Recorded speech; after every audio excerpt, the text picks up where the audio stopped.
Good afternoon and welcome to Match of the Day for the Milk Cup Final 1983 between Liverpool, the team of the last decade and chasing a hat-trick of wins in this competition, and Manchester United with a glorious, less recent history but a burning ambition to reproduce those halcyon days. For the fanatical support of their fans alone, a neutral would surely select this game as the perfect cup final. Your commentator, John Watson. The two best supported clubs in the country contest the season's first major domestic prize. The fans have parted with over £1 million to see whether Liverpool can become the first club to win this competition 3 years running, or whether Manchester United can win just their second important trophy since 1968. A barren spell broken only by their FA Cup triumph here 6 years ago against Liverpool. Bob Paisley has brought Liverpool to Wembley for the 11th time in the last 7 seasons, but this looks like being his last visit as a manager, while Manchester United's Ron Atkinson, on the far side, is experiencing this walk for the very first time. A lovely afternoon at Wembley. There's a slight breeze, but the sun doing its best. Det er præsentationen af Manchester Uniteds spillere, der i øjeblikket er i gang over for formanden for den engelske fodboldliga, Mr. DANISH, og andre personligheder fra den engelske fodboldliga. Og som de måske kan se, så har vejret der heldigvis forbedret sig. Solen er brudt igennem i ellers havl og sludtunge marskskyer. Og dermed skulle så rammen om denne pokalfinale være den absolut bedste. Og så skal der over på den modsatte side, der skal der hilses på Liverpool-spillere. Liverpool har vundet lodtrækningen om spilledragterne, og det vil sige, at Liverpool i dag får lov til at spille i deres normale trøjer, nemlig røde trøjer og røde bukser, mens Manchester United har måttet skifte, således at Manchester United i dag er i hvide trøjer og sorte bukser. Og det er anføreren Souness her, der præsenterer spillerne. Her kommer vi til Savidi, der står og venter på et håndtryk. Lille, stærke midtbanespiller. Og vi kunne måske benytte præsentationen til også at give dem holdene. Hos Liverpool er der kun én ændring fra kampen på Old Trafford, Manchester Uniteds bane for en måned siden, i det nemlig Allan Hansen er blevet klar til at overtage sin plads i centerforsvaret i stedet for Phil Thompson. Derfor stiller Liverpool med på mål nummer 1 Bruce Gobler, højre bak nummer 2 Phil Neal, og så nummer 4 Mark Lawrenson, nummer 6 Allan Hansen og nummer 3 Alan Kennedy. Det er det bagerste forsvar.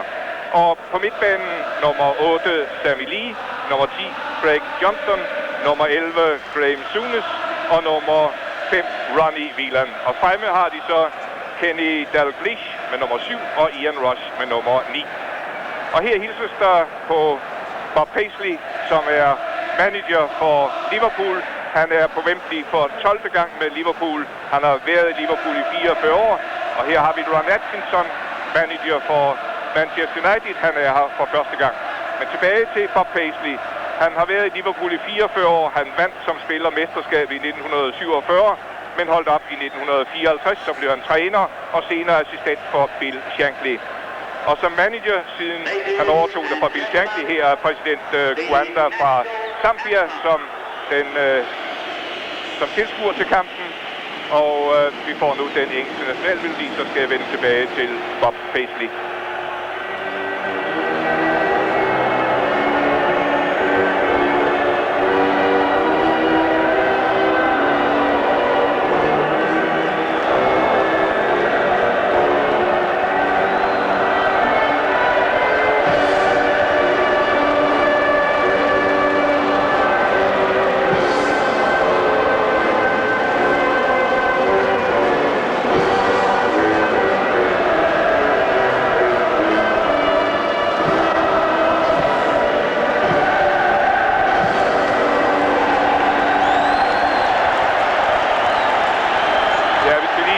Liverpool-tilhængere, de er hernede i den baneende, hvor Liverpool spiller i øjeblikket løber ned, altså nede over spillertunnelen.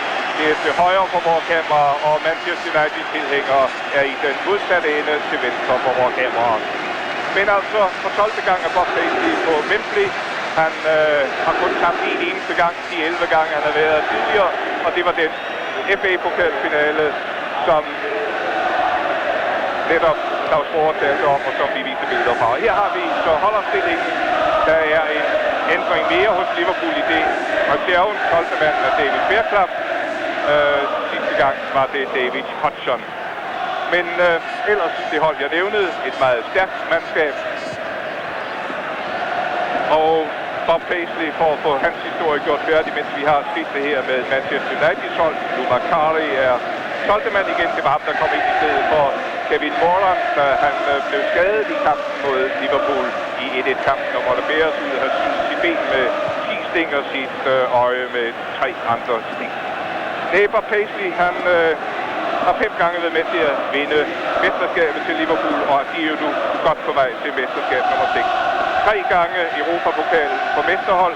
Her Ray Wilkins anfører for Manchester United. Og 1 gang UEFA-pokal og 1 gang Supercupen. Men aldrig nogensinde har Bob Paisley været FA-pokalvinder med holdet som manager. Og det opnår han altså heller ikke, da Liverpool som sagt er slået ud af Brighton i FA-cupen. Og det er Bob Paisleys sidste sæson. Nu håber han så i stedet for, at det bliver til den 3. ligapokal-sejr i træk, efter de 2 foregående års sejre over West Ham og Tottenham. Her Bruce Grobbelaar, Manchester Uniteds målmand, født i Zimbabwe, som har spillet VM-kvalifikationskampe for. Han er 25 år. Han har været lidt ukonstant i denne sæson og kostede blandt andet kostbare mål mod det polske hold Wisław i Europapokalturneringen for mesterhold. Så kommer også, her har vi Ray Wilkins, anføreren for Manchester United, viser her på Graham Souness, anfører for Liverpool, skotsk landsholdsspiller. Dommeren hedder George Courtney.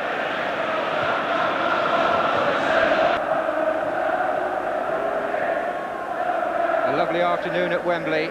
There's a slight breeze, but the sun doing its best to come out, and it's certainly a dry and clear day, which has brought the fans, as usual, a capacity crowd, the fans down to Wembley to follow 2 of the country's greatest clubs.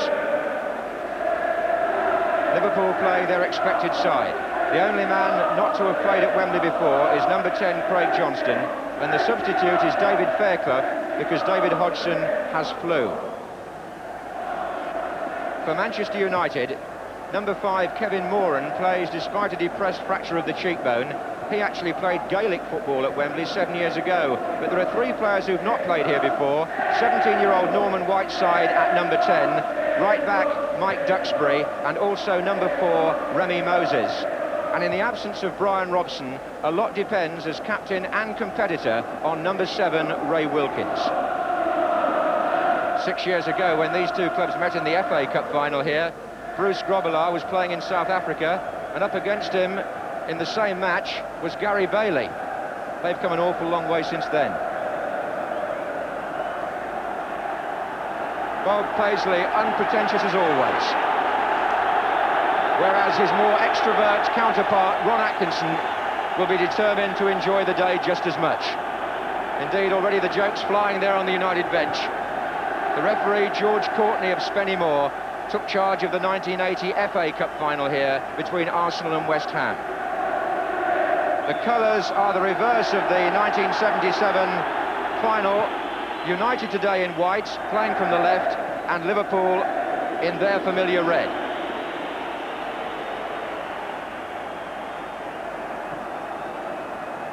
Manchester United have lost only 1 of their last 17 games.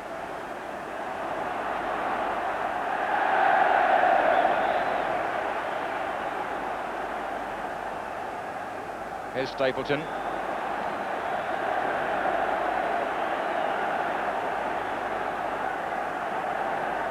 And as United gain the first free kick, Gordon McQueen and Kevin Moran have made their way onto the edge of the penalty area, which is where they could be so dangerous. McQueen gets up and it ran on to Steve Coppell.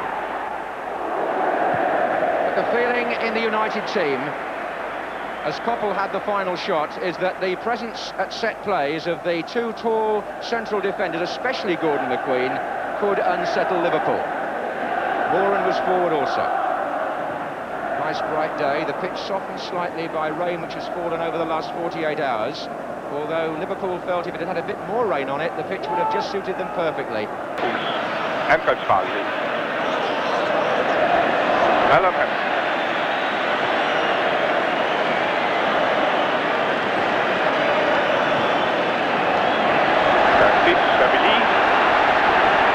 Og så offside på Ian Rush.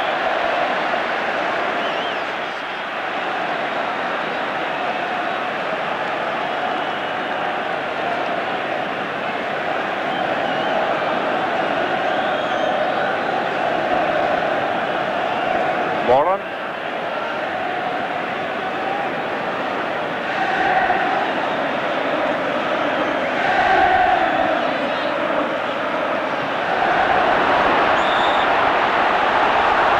Fløjte for frispark til Norman Whiteside.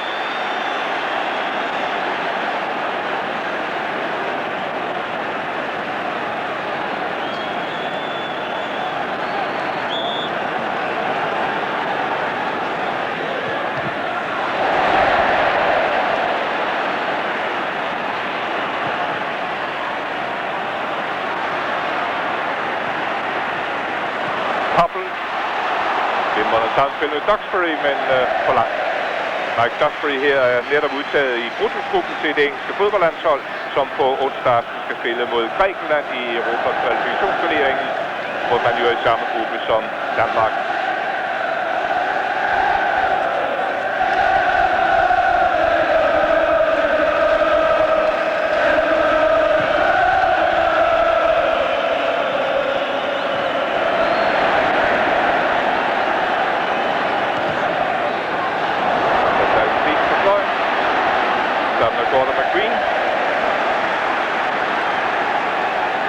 Stærk center half og også meget offensiv, har lavet sine mål på hjørnespark, de fleste af dem.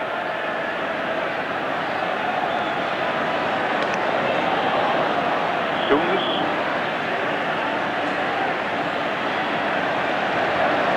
Og akkurat indkast helt op og ned af hjørnesflaget.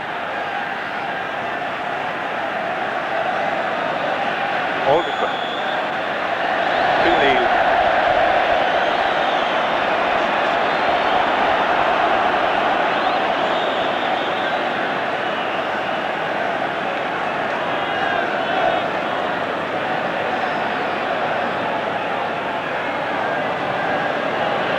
Ian Rush.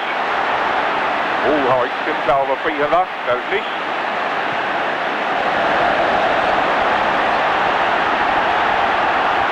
Stapleton.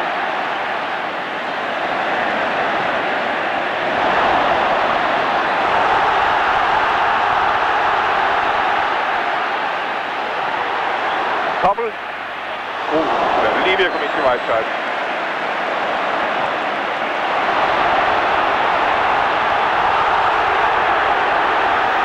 Det siger dommeren. Så vi lige får en gang til venstre side.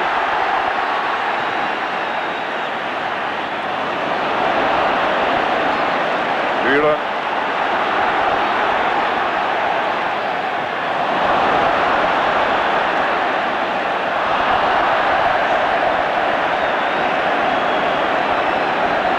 Dalglish.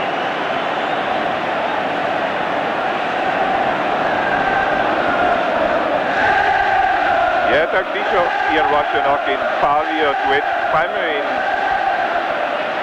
Whiteside Stapleton.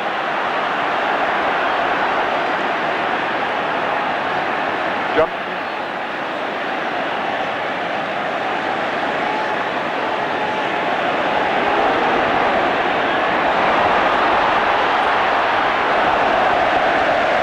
Ronnie Whelan der til at komme på skudhold. Sidste år lavede han 2 mål.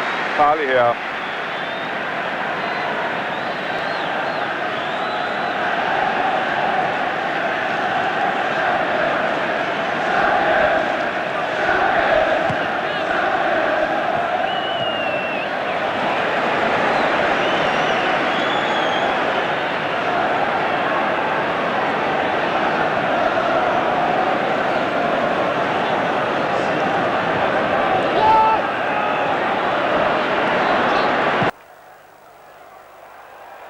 just too much pace in that one for Alan Kennedy. Kennedy, who got the winner here 2 years ago in the European Cup final against Real Madrid. There's Souness, a man who really makes Liverpool tick. Rush is quick to intercept the early chance. Proof, if ever there was proof needed, of Ian Rush's ability in the penalty area.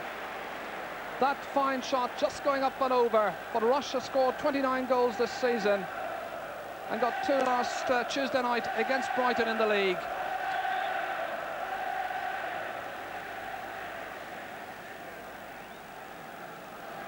Tense opening moments for both sides.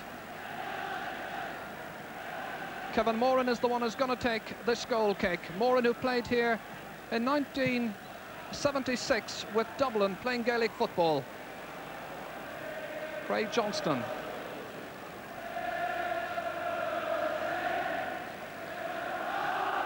Koppel. Koppel has already decided to move across towards that left-hand side as we watch Craig Johnston, a player who almost defies description because he moves just about everywhere, not quite in keeping with the Liverpool pattern.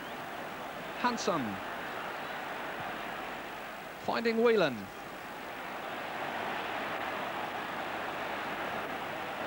Mark Lawrenson and Phil Neal as Liverpool set into their regular and familiar pattern. That's not typical, as Souness gives that one away. Wilkins, as Norman Whiteside has taken down the free to United. Alveston up towards Stapleton. Stapleton seemed to have been pushed. The referee allowed the advantage. That got a touch. It's gone for a corner. Grobbelaar having a word there with his defence.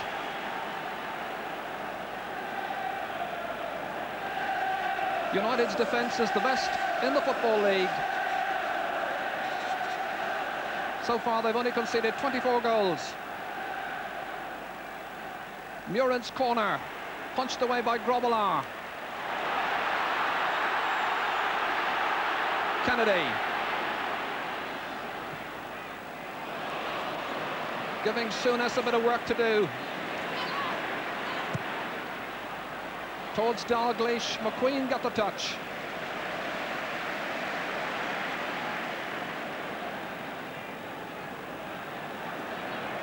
Wilkins has come into the team, of course, for Brian Robson.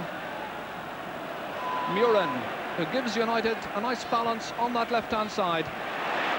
That's broken up by Phil Neal. One for Dalglish. He's got Ian Rush in the penalty area, but the angle was beating Dalglish. Hasn't scored in the Milk Cup so far this season. Wilkins has played in the last 6 league and cup matches for United.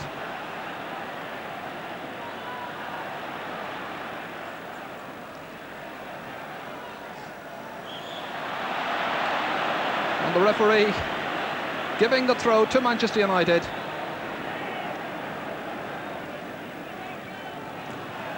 Moses. Remy Moses does a good job for Manchester United in midfield. That's gone for a goal kick. The man who really has become a vital part of the United team. Moses indeed has kind of done the job for them that Nobby Stiles used to in the 60s. Much attention will be on Wilkins this afternoon to get United motivated as we watch Kevin Moran.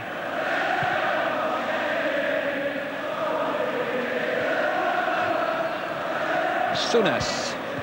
Well, he was looking for Rush. That's blockheaded away there by Gordon McQueen.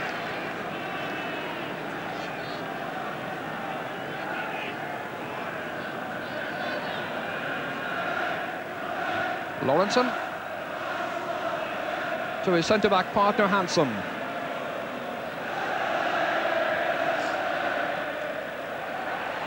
And Souness was given some work to do. It's come kindly for Liverpool. Lee. Sammy Lee as far as Dalglish. And Dalglish runs straight into Wilkins.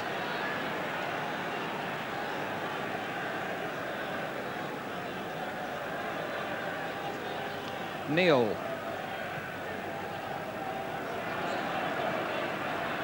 As United fall back, Liverpool come forward in the form of Ian Rush.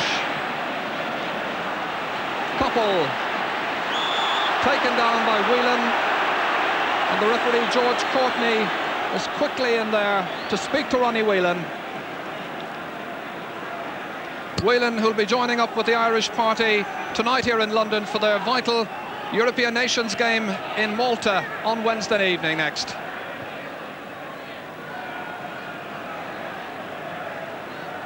McQueen looking for Whiteside, chested it down nicely and turned beautifully.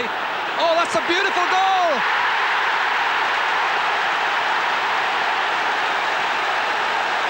Minutes gone in the first half, and Norman Whiteside on his debut at Wembley puts United one in front.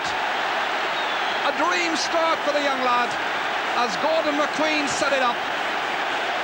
And just watch how Whiteside took it down with all the assurance of a player double his age, beat off the challenge and put it past Grobbelaar. It's Manchester United 1, Liverpool 0.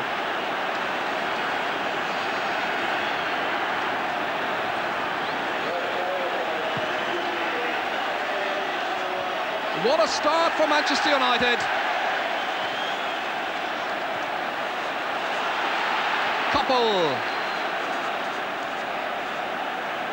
It's hard to think that just 12 months ago, Norman Whiteside hadn't even played in the First Division. Then 2 games at the end of last season, followed by an impressive World Cup campaign, really heralded this young man into the prominence of football. And United up at the other end were lucky. Gary Bailey's defence giving away the corner. It's often been said that Liverpool can be most dangerous when they go a goal behind.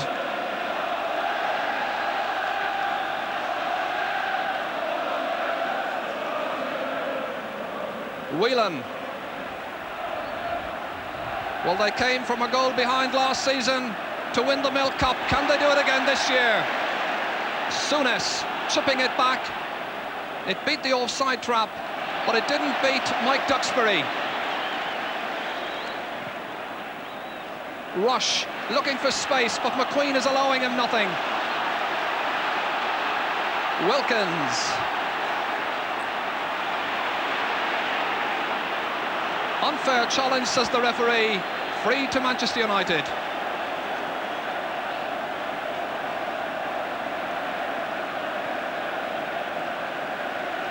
Duxbury.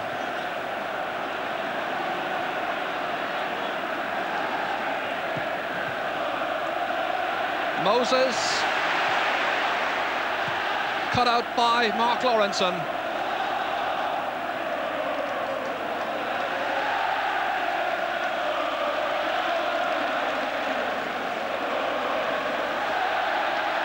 And that indeed is Whiteside's 3rd goal in the Milk Cup. He scored against Southampton and he scored against Arsenal in the semi-final. And he won't be 18 until May.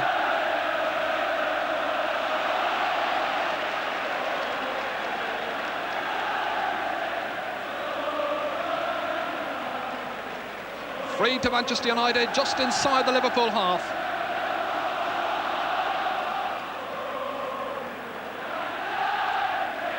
Albiston knocked away by Lawrenson. 15 minutes gone. Wilkins has been caught on the ball twice already, but he's the kind of player who likes to play it square. Here's Coppell. Well, it's been said that one of the keenest tussles in this cup final could be between Alan Kennedy and Coppell. As we watch Bob Paisley, this is his 12th time to bring a team to Wembley. Murin. Arthur Albiston chipping it forward towards Frank Stapleton, almost knocking it down for Whiteside. Frank Stapleton has scored 15 goals in the First Division this season. Stapleton is certainly the player to look for.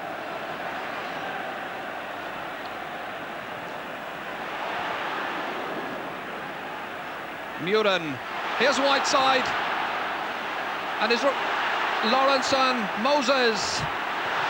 Stapleton that time seemed to be trying to make an angle for himself, but was clearly pushing one of the defenders. And there's no complaint about that decision. Referee George Courtney from Spennymoor in County Durham.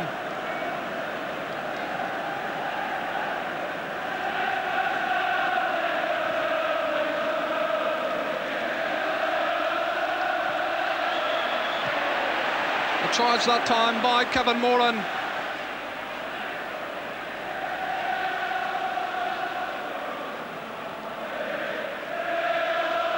Bob Paisley, who of course retires as Liverpool manager at the end of the season. Whelan. And away by Moran, who's really giving Dalglish no room.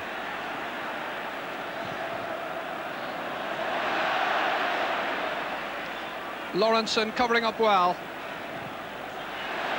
Running straight into Stapleton. The two Republic of Ireland players prepared to have a very keen battle this afternoon.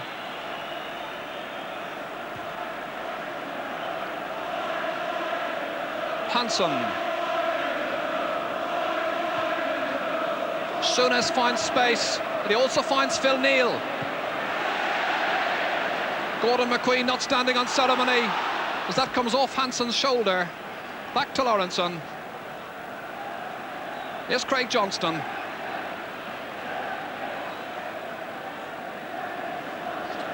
Souness. Liverpool building. Duxbury takes it down with all calm assurance. Mike Duxbury, who's just been called into the England squad by Bobby Robson. England, of course, playing here at Wembley on Wednesday against Greece.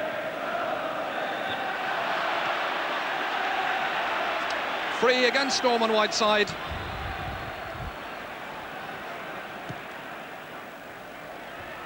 Rush. Kennedy. Dalglish. Not a good ball from Dalglish, giving it straight to Stapleton. Stapleton one on for Whiteside, but the flag was up for offside. And Rod Atkinson is certainly enjoying himself so far. Why wouldn't he, with his team 1 goal in front?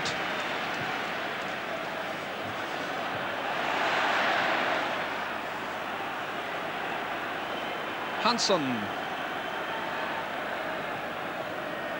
Square ball as far as Phil Neal. Seeking out Dalglish, but he's beaten in the air once again by Kevin Moran. Albiston. Norman Whiteside. Albiston setting one forward for Frank Stapleton. Lawrenson was the covering player. Minus the beard, but still with the tash.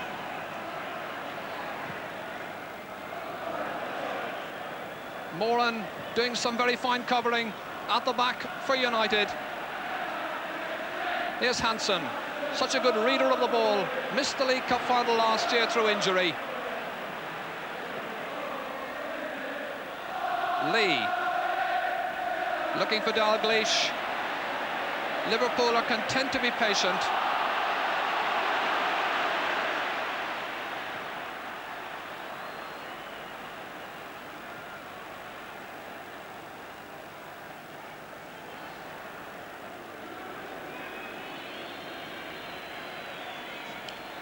"20 minutes gone in the Milk Cup final. Gordon McQueen beats Dalglish. Wilkins as far as Coppell. The flag up for offside against Frank Stapleton, but already it's quite clear that Stapleton and Whiteside are severely testing the Liverpool defence.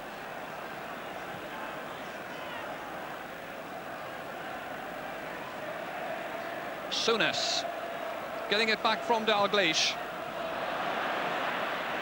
It comes to Whiteside.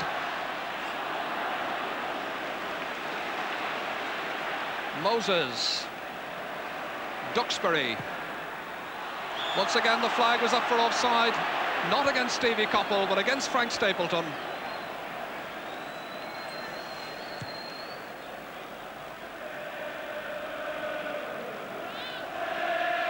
Here's Hansen. Rush. Laying one forward for Kennedy. And Koppel would seem to be having the better of that particular duel. Whelan. Souness has got Phil Neal outside him. Angling for the shot, giving it as far as Craig Johnson as Liverpool build. Rush is at the end of this one, so too is Whelan.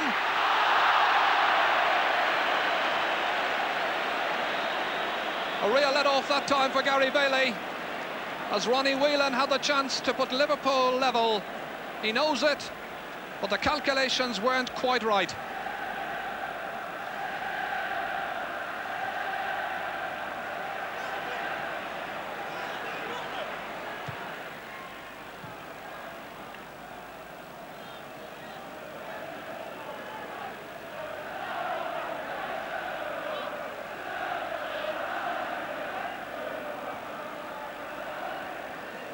Hansen.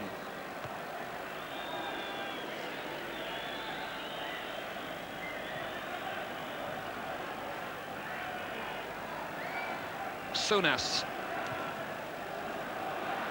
Looking for Lee.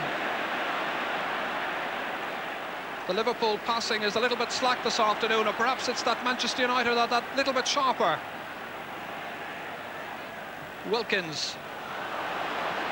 Between Koppel and Lawrenson. That's a throw. Steve Koppel, who's had 8 marvellous seasons at Old Trafford. Indeed, so much money has been poured into the Manchester United club that this would be their first success for many a long year, if you exclude the 1977 Cup final. Muren.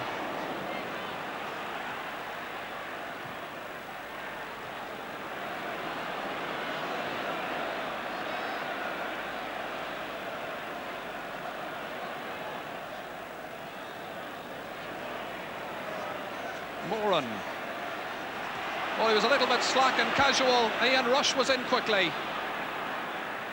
Good covering by Alveston.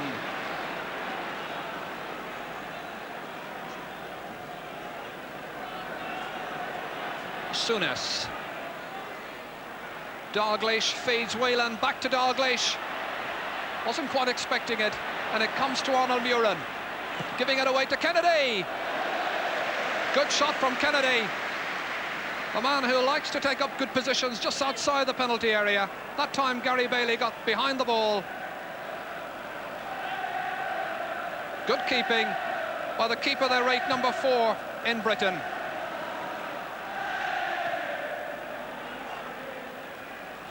Whiteside gets it the second time. Kennedy. Moran not standing on ceremony. Hansen beside him is Whiteside. The flag was up, it wouldn't have counted. But proof once again of just how sharp Whiteside can be as we watch Frank Stapleton. Whiteside still only 17 years of age. Lead. Whelan. Craig Johnston. And it's Arnold Muren who gets it away. Stapleton, 2 defenders beside him. One of them is Lee. That time the referee gives away the free against Stapleton.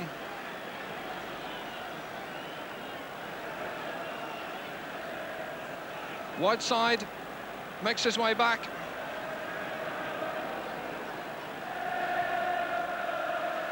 Souness. Craig Johnston was almost in at the end of that one, and Alveston is the one who gets the touch and gives away the corner. Plenty of action at both ends. Dalglish is coming towards Hansen, and Gordon McQueen is the one who knocks it away, but only as far as Alan Kennedy.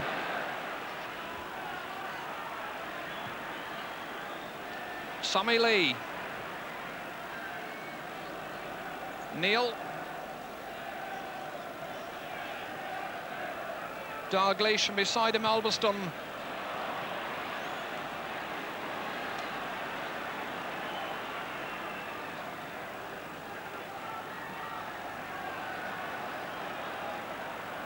Hansen.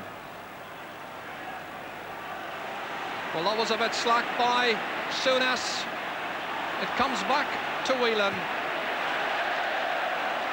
And Duxbury is the one who gives away the throw.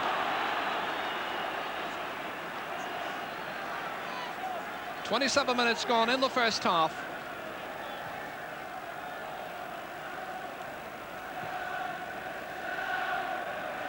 Still 1-0 to Manchester United. McQueen out as far as Whiteside. Comes to Ronnie Whelan. Dalglish forward for Rush. And Rush managed to stop it from going out over the end ball line.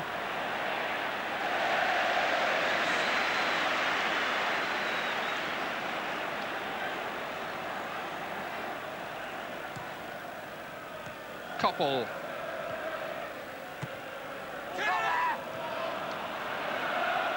Hansen reads the game so well, takes up such good positions. Dalglish.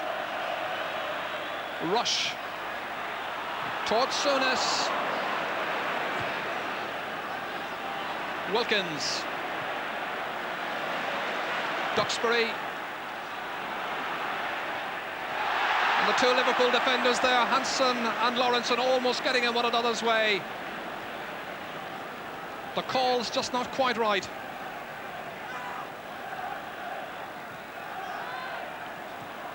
Stapleton feeds Koppel.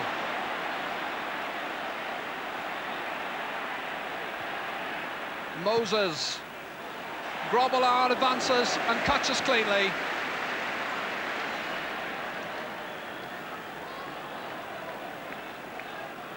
Neil. Souness. Ian Rush touches it down for Phil Neal. Dalglish, beside him Gordon McQueen. Here's Johnston.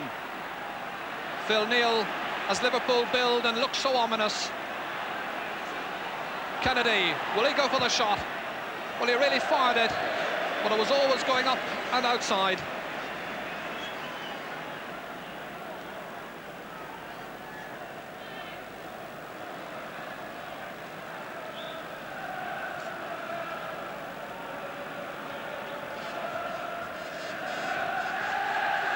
It's Kevin Moran to take the goal kick. Muren. Craig Johnson. Beside him is Wilkins. Good running by Craig Johnson, but eventually he runs out of space. Johnston, who came to Liverpool from Middlesbrough, seemed to hurt himself that time. Bob Paisley is still nonplussed by it all. Beside him is Joe Fagan, one of the people who's been tipped to take over from Bob Paisley at the end of the season. The other side of Paisley there is Ronnie Moran. He's the Liverpool chief coach.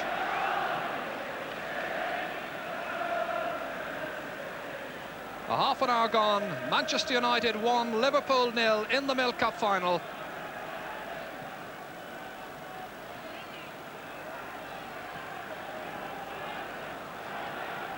Hansen.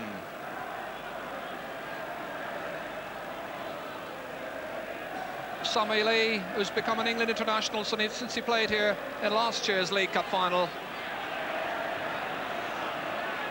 Dalglish. Whelan looking for an opening.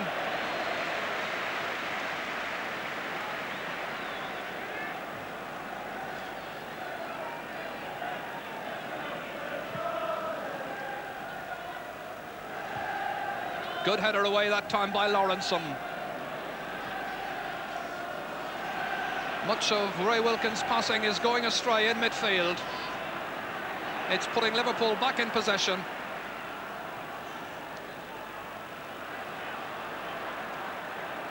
Hanson. Finding Kennedy. Good running by Whelan. Beside him is Remy Moses. Knocking it back for Rush. It was almost on target. And Kevin Moran was very quickly in that time to challenge Souness. Mike Duxbury stops it.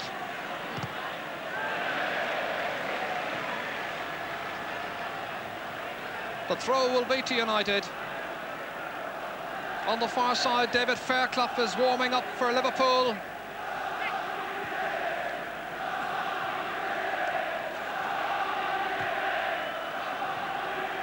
Koppel. Dalglish. The referee's whistle has gone for a foul on Dalglish by Duxbury.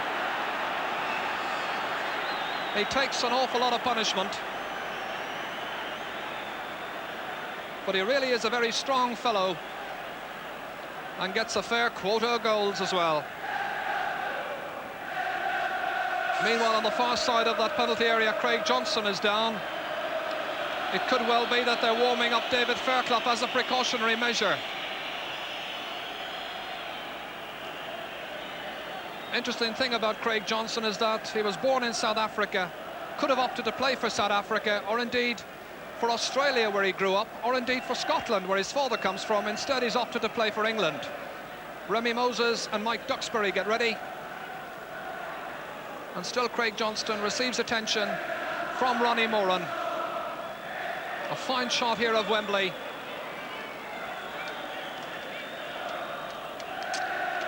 With the excitement generated by today's pairing, it's interesting to recall how the top clubs in England, in English football, were reluctant in the early years of the League Cup to get involved at all. But now, of course, winning means entry to the UEFA Cup, and that's a money spinner which can't be missed.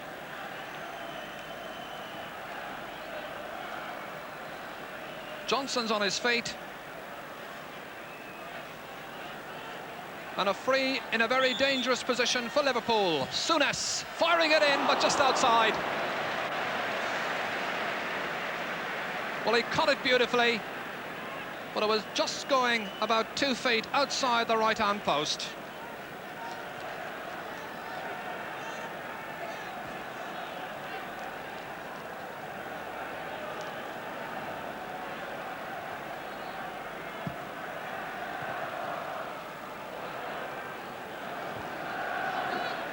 Wilkins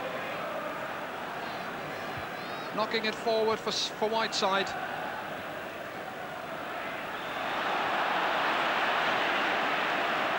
That time Whiteside wins the free, as Mark Lawrenson is the offending player.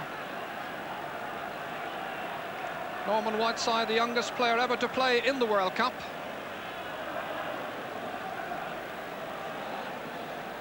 Gordon McQueen has gone forward as Murin takes this one. It's coming towards McQueen's head, knocking it forward, but too far for Frank Stapleton. Moran built like a rock at the back. Wilkins. Duxbury. Koppel staying on side, so too was Norman Whiteside. But it was Lawrenson who gets it back to Grobbelaar.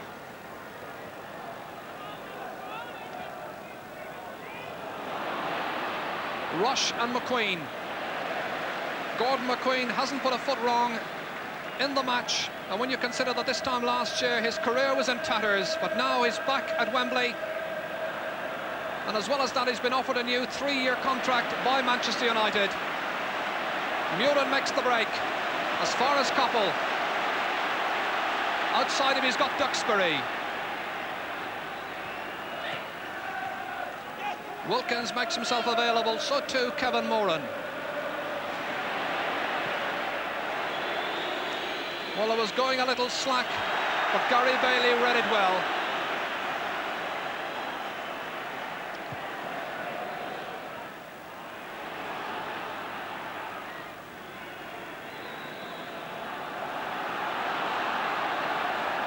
Neil.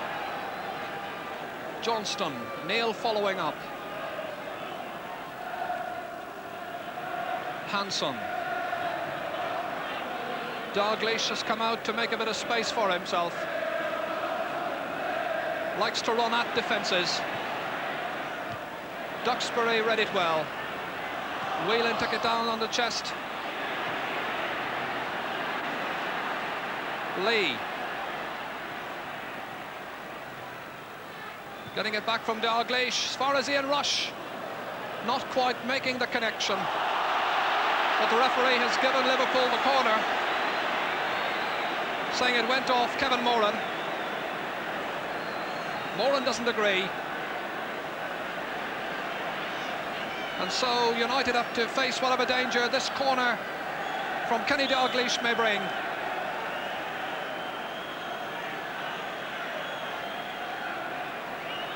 Hanson is in the area. Koppel. Kennedy robs him, but that's gone by for a goal kick to Manchester United.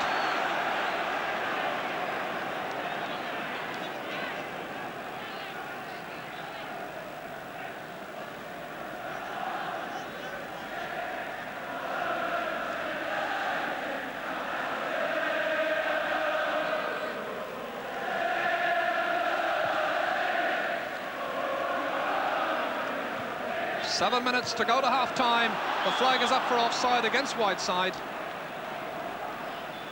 Whiteside, the goal scorer, after 12 minutes.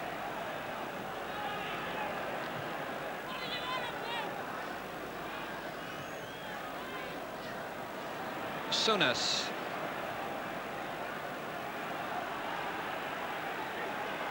Lawrenson. Good running by Dalglish, gives it to Kennedy. Whelan. Well, it was from a position like that in the Milk Cup final last year that Liverpool got their second goal. This time they get a corner as it goes off Ian Rush.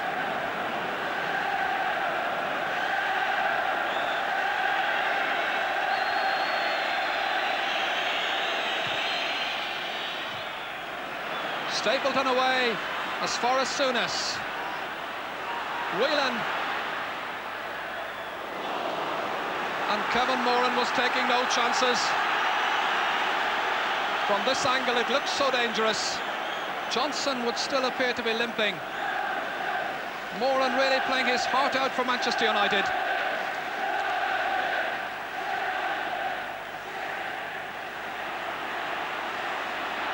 Phil Neal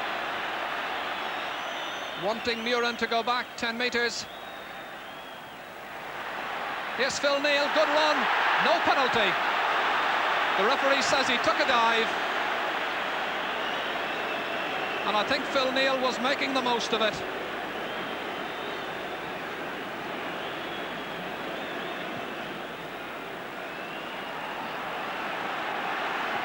Whelan.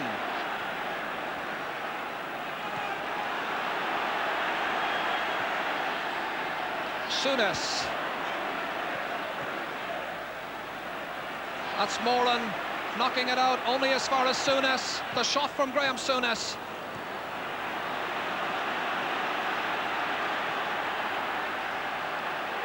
Much of Liverpool's good work is outside that penalty area.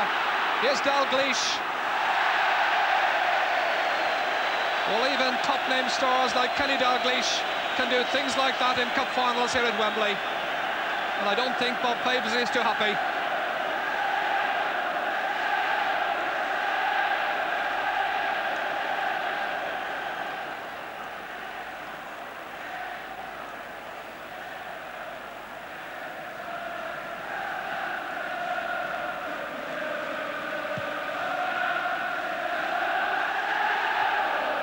Good jump by Lawrenson. Gordon McQueen. Whiteside and Moses for United. With the free against Remy Moses. Graham Souness isn't at all happy.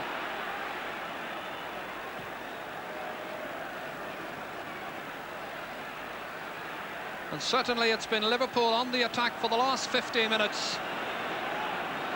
United have been content simply to soak up the pressure. but they've looked dangerous on the break. Here's Hansen. Dalglish keeps it in as far as Rush. Souness and Gordon McQueen. The two central defenders for Manchester United really playing well. Wilkins put the flag up for offside against Frank Stapleton. The crowd don't agree. They say that Stapleton was onside when the ball was played, and of course that's what's important. Arthur Albiston there as well.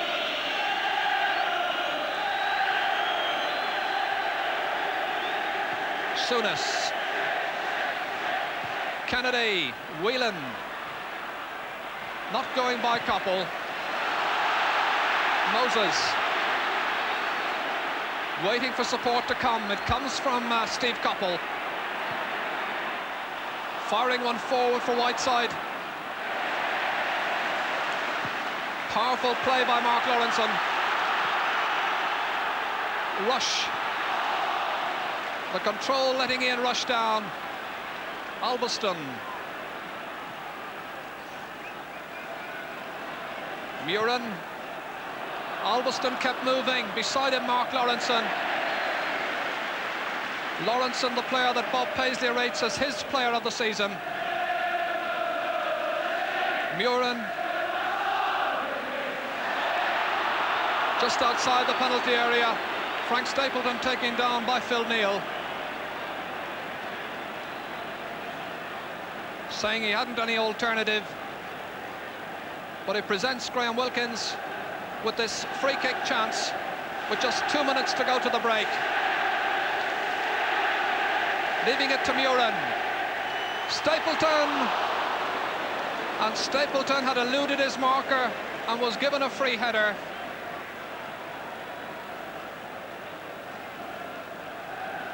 Grobbelaar once more having a word with his defence for a bit of slack marking.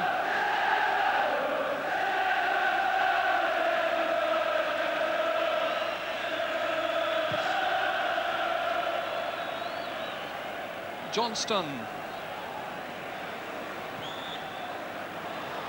And that time the referee saw that Lee was not getting an advantage. He blew the whistle a little bit late. Neal. Souness.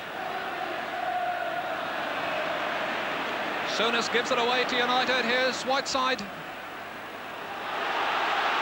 Such confidence for a player so young.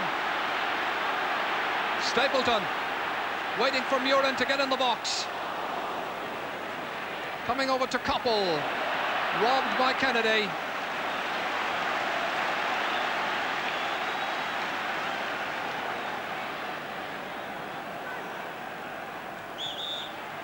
Whiteside that time adjudged to have pushed Phil Neal.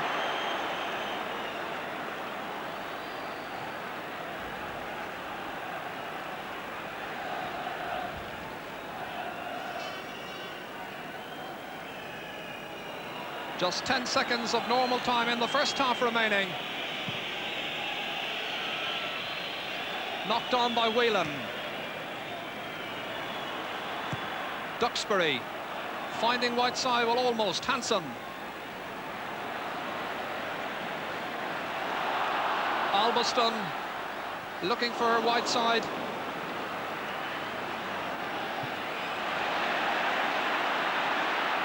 United look a little sharper in attack. Here's Moses.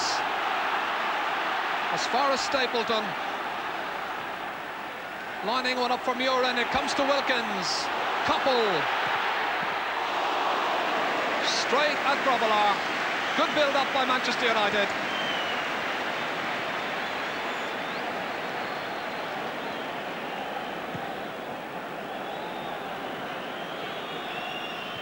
McQueen.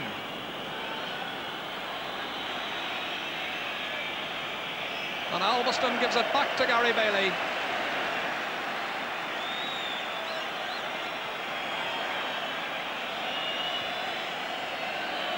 A minute of injury time has been played by referee George Courtney. And there's the half-time whistle. An exciting first half in which Norman Whiteside scored the goal that gives United an interval lead. It promises to be an exciting and interesting second half. Score at half-time, Manchester United 1, Liverpool 0. Referee George Courtney gets the second half away, with Manchester United leading by 1-0. Kneel for Liverpool as Liverpool play from left to right. The referee allows the advantage. It'll be interesting to see just how Liverpool will play this second half. Interesting to see just what Bob Paisley will have said to them. Whiteside trying to lay it forward for Stapleton. Mark Lawrenson is so quick.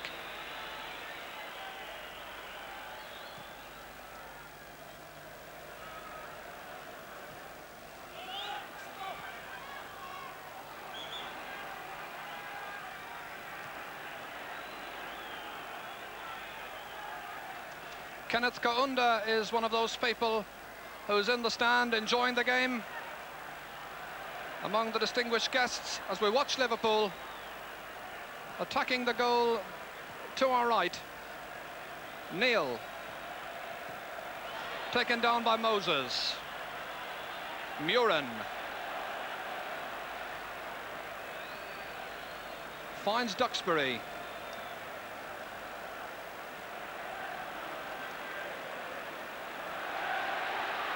Dalglish setting up Kennedy. Rush makes a run into the penalty area. Kennedy holds, it comes off Wilkins. Corner kick, Liverpool. And Alan Kennedy is wondering, as we watch one of the flares that's come from the goal away to our left. That's in there among the United supporters. Up at the other end, United have this corner, Liverpool have this corner. Dalglish will be the taker. Bailey comes and collects confidently.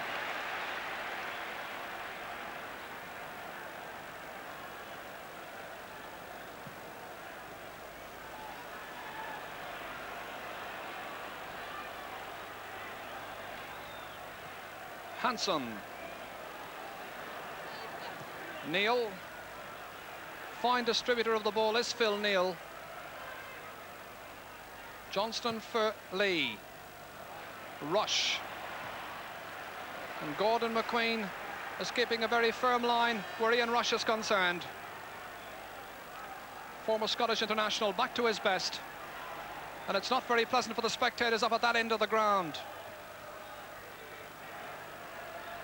Johnston. Lee. Cannons off Alveston. Corner kick. Arthur Alveston makes his way to the near post.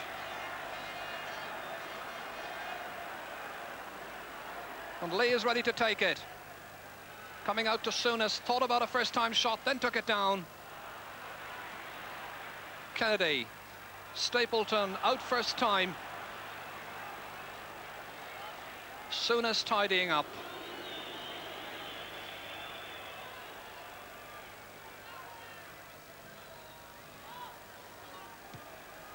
Moran's header very powerful, but doesn't come to anything.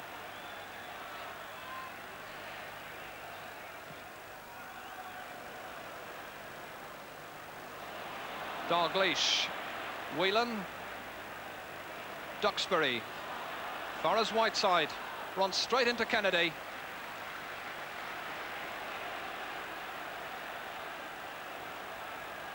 The throw will be to Duxbury.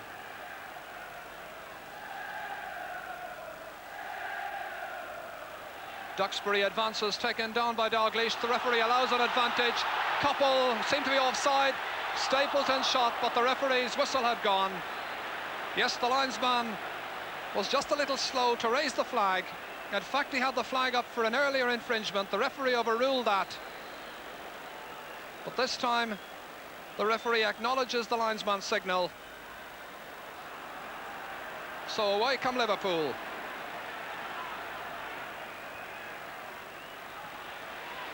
Souness. Lee.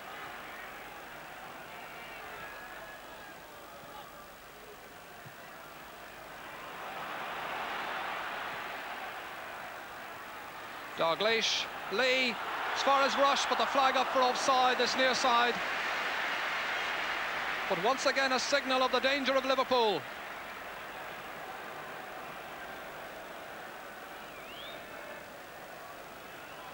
Hanson. And the free is against Norman Whiteside, who was backing into Hanson. Yes, Hanson.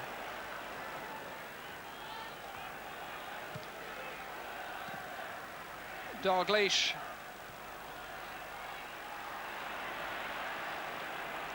Kennedy. Kennedy raids on the left-hand side. Whelan. Souness chips it forward towards Dalglish. Too much pace. And a goal kick to Manchester United. We haven't seen the best of Kenny Dalglish in this game at all. He's been very closely marshalled by the United rearguard. 5 minutes gone in the second half. Still Manchester United 1, Liverpool 0.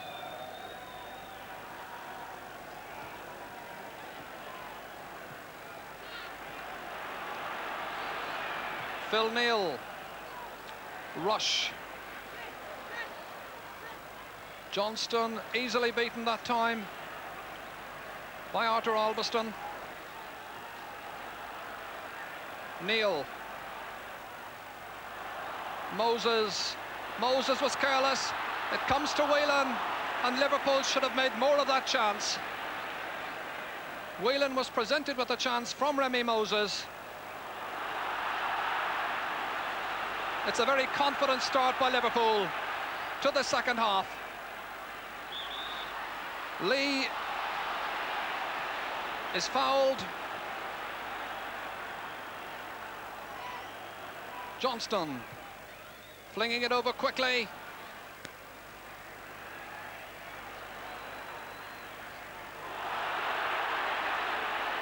And the referee is going to speak to Norman Whiteside for that challenge on Whelan. And it's going to be a free to Liverpool. A hint of inexperience there from Whiteside. Kennedy's free. Powerfully headed away by Albiston. Comes to Whelan for Liverpool. Intercepted by Steve Coppell. That's a throw.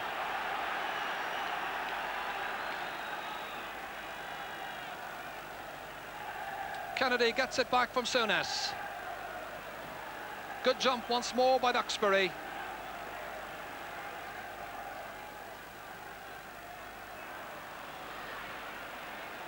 Remy Moses chips it forward towards Norman Whiteside. The referee decides that it's a throw.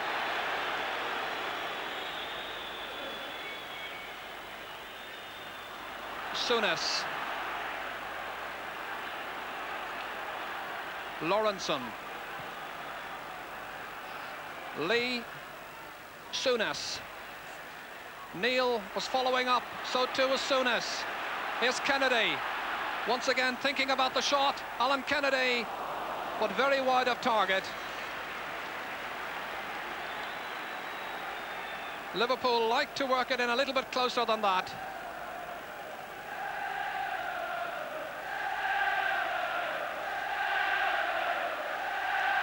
The 100,000 fans of both teams roaring on their support. And once again we see the marking at the back. Lawrenson and Hanson. It's Souness who gets there first.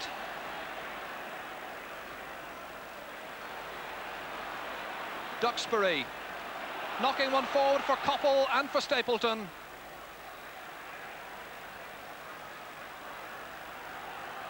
Neal.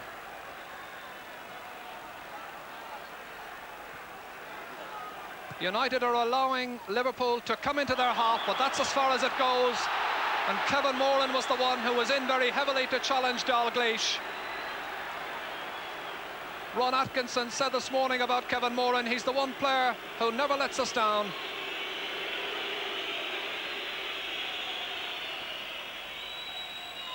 Johnston gets it back to Phil Neal. Lee. Liverpool looking so menacing. Whelan with the header. Lee supply the cross.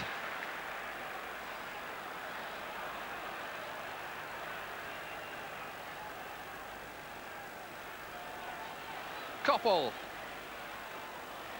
Wilkins was making the break forward.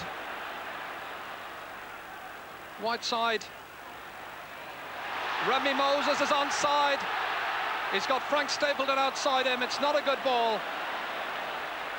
Alveston was following up, and here comes Craig Johnston, giving it to Lee for Liverpool. And suddenly it's Liverpool who are making the burst forward. Inside Craig Johnston, he's got Sammy Lee. Whelan, the knockdown to Kennedy. The shot.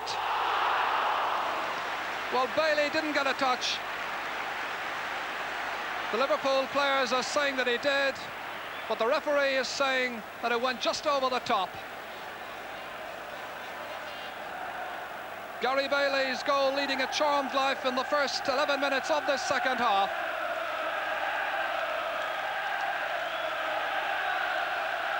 Last year, you'll remember that Liverpool waited until 7 minutes from the finish against Spurs to get their equaliser. Souness. Rush knocks it back to Craig Johnston. Ian Rush. Souness. Liverpool playing very unruffled football, always calm and self-assured. And it starts again in the figure of Hansen. Dalglish probes an opening, and Bailey rescues it. It would have gone for a corner.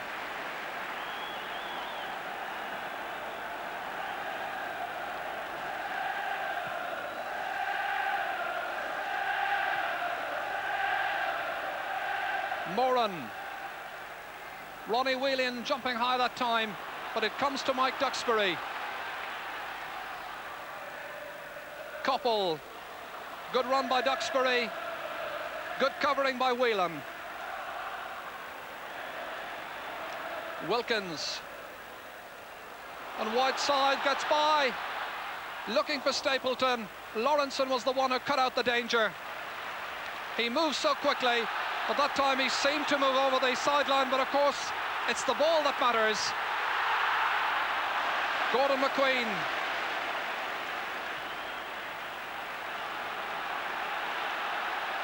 Alveston. Not a good ball from Wilkins, who's not having a good match. Here's Craig Johnston. Beside him is Murin.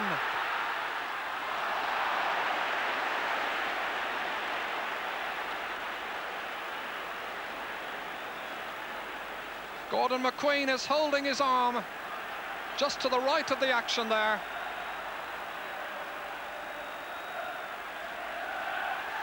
Stapleton finds Alveston. One forward for Stapleton, but cut out by Phil Neal. A run on here for Dalglish. Nice control. Giving it to Rush, the chance of the equaliser. Well, Ian Rush had the chance to get his 30th goal of the season.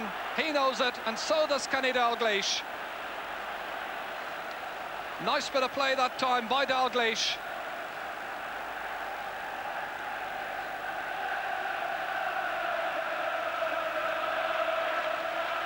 Gordon McQueen is still holding that injured arm.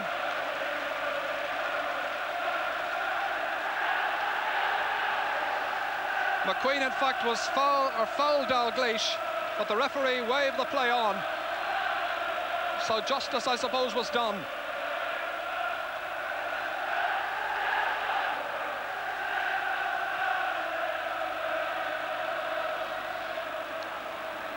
Stapleton finds Whiteside. Koppel. He's got Whiteside unmarked beside him.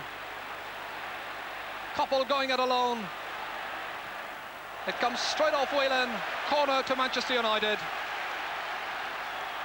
Stevie Koppel, who scored in every round of the Milk Cup except the 4th round. That was against Southampton. And making his way now in towards the penalty area. As usual, Arnold Muren takes the corner, looking for Moran's head. It gets a touch off Lawrenson, and Johnston will bring it free from danger. Good challenge by Koppel. It's a United throw with 15 minutes gone in the second half, and Manchester United still 1 goal in front.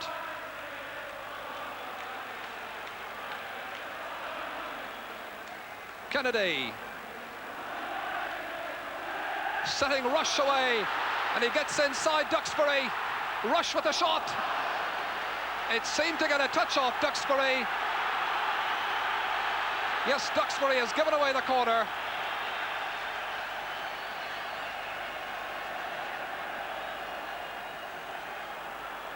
Kennedy, Wilkins,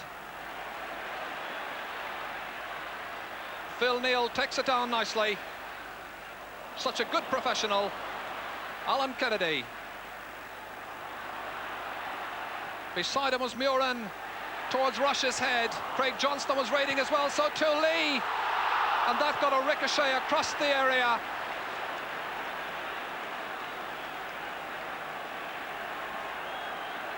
Liverpool are looking so dangerous, and the player down on the deck looks like Arthur Albiston.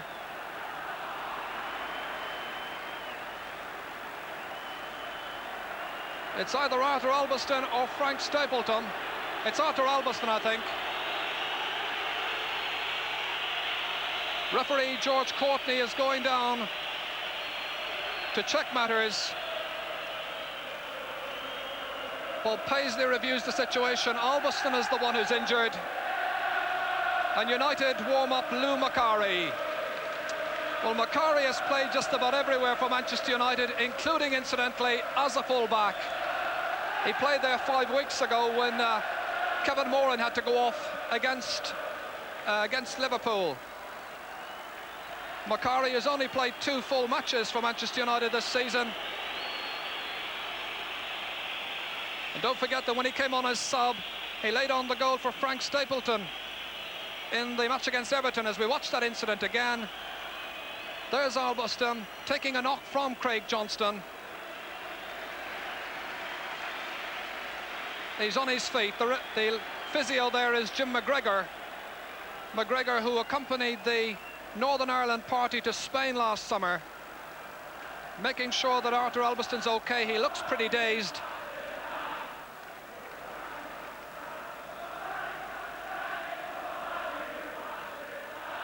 Play continues. Albiston is back on. Dalglish. Well, he tried the first time shot because he saw that Gary Bailey was about 7 or 8 yards off his goal line.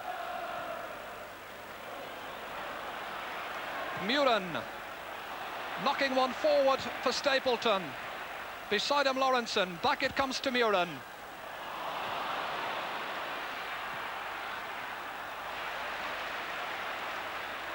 Wilkins. Bad ball from Wilkins. Kennedy and Koppel, and it's going to be a throw to Liverpool. And so many of Ray Wilkins' square passes this afternoon have gone astray.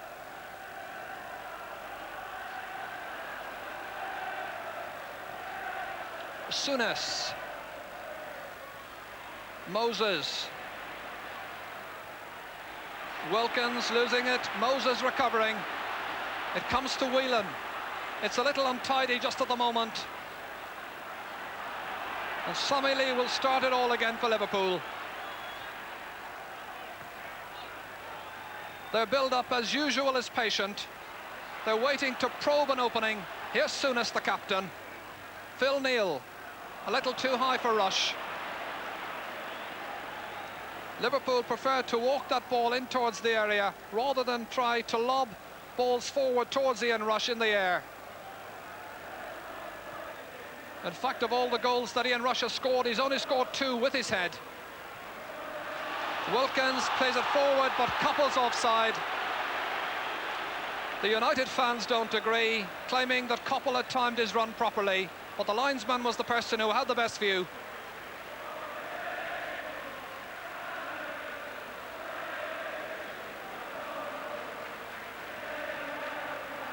Rush. Dalglish back to Souness. Murin makes it difficult. Lawrenson takes no chances.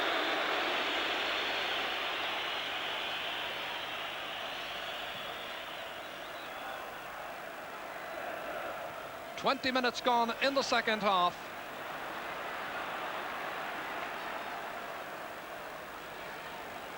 Koppel. Wide side. Moses. Waiting for support. Murin. Grobbelaar commits himself and takes it down cleanly. The first time delivery then going astray. Bruce Grobbelaar, who had a very searching baptism in the First Division last season.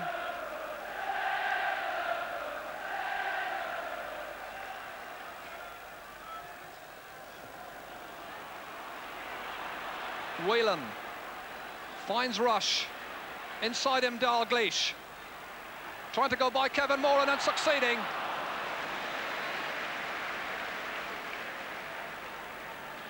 Rush and Dalglish are beginning to make their presence felt for Liverpool.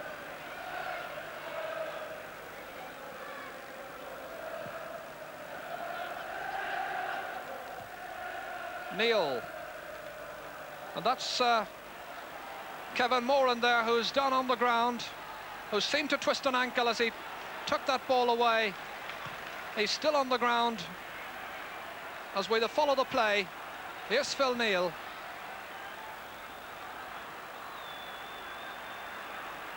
And it's looking bad for United's Kevin Moran now. He's not a player who stays down when there isn't anything seriously wrong with him. United effectively down to 10 men. Hansen. Rush. Dalglish. And United will be glad of the break to get attention for Kevin Moran.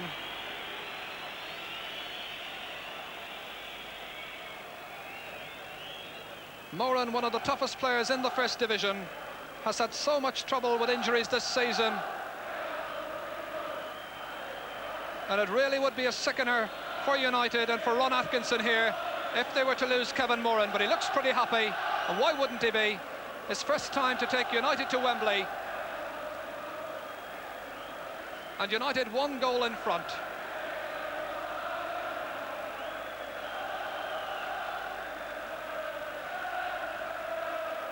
Bob Paisley with the cap. Obviously not terribly happy with the way Liverpool have been playing of late. Atkinson is on his feet. Kevin Moran is on his feet, but he looks a bit groggy. He overstretched himself when he was going for that ball. Jim McGregor, the physio, is beside him. So too Graham Wilkins. And it looks as though Lou Macari is about to come on. And this is really a very bad blow for Manchester United. Moran wants to stay on, but he's only limping back into his position. We watch Macari.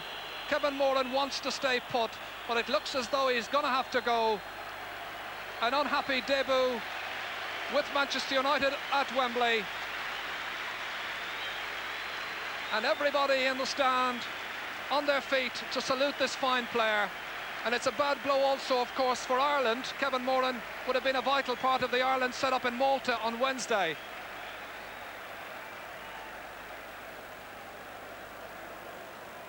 So Lou Macari is preparing to come on.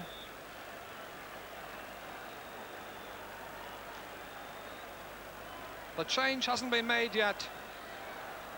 I think Kevin Moran would have been prepared to try his luck, but there's no way you can do that in a cup final, especially against a team like Liverpool.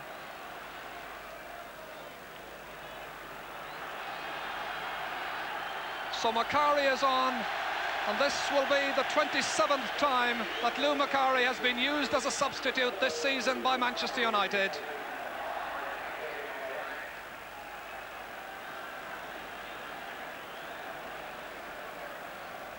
They'll reshape the defence. Macari has gone to right back. Duxbury is in the middle. Whelan for Liverpool. Dalglish off Koppel.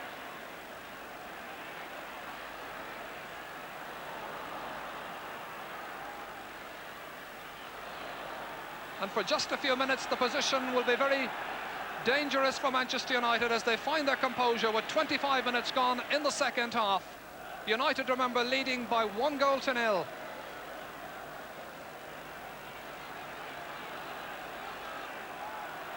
Lawrenson to Lee.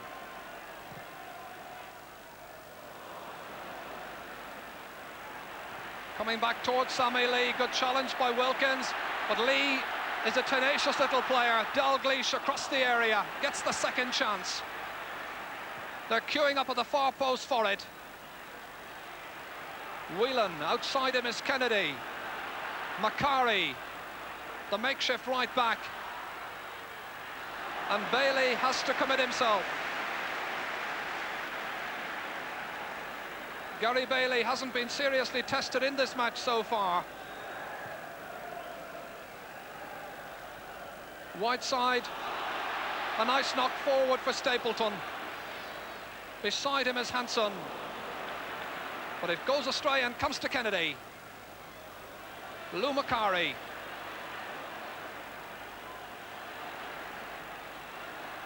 Moses. The flag up for offside against Whiteside. Norman Whiteside, no doubt enjoying himself here at Wembley. And Macari is trying to slot into his new position. Souness.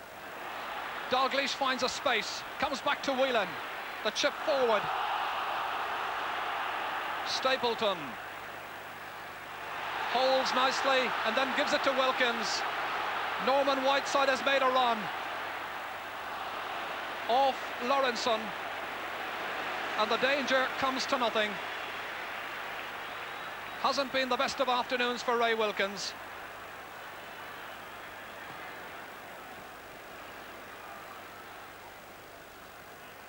Dalglish giving it to Kennedy. Souness. Phil Neal is outside him. Instead it goes to Rush. Alveston and United just for a moment or two have lost their composure and they're just booting it out of defence. Neal. Rush.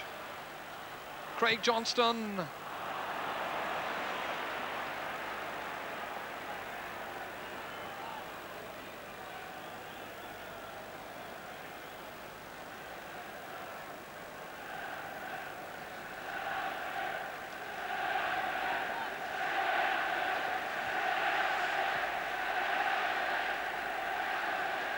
Mike Duxbury is taking over the goal kicking.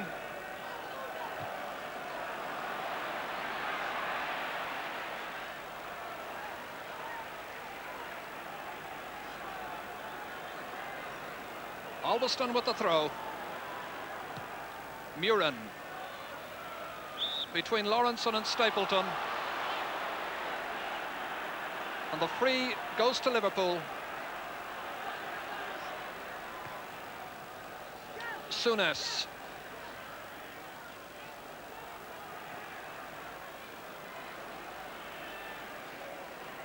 Kennedy.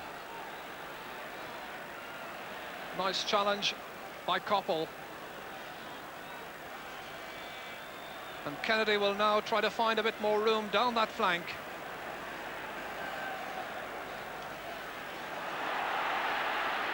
Souness. Intended for Lee, but it comes instead to Stapleton.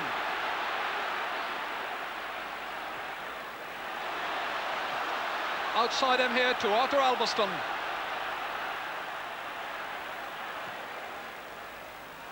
Wilkins. Giving Macari some work to do, and he gives away the throw to Liverpool.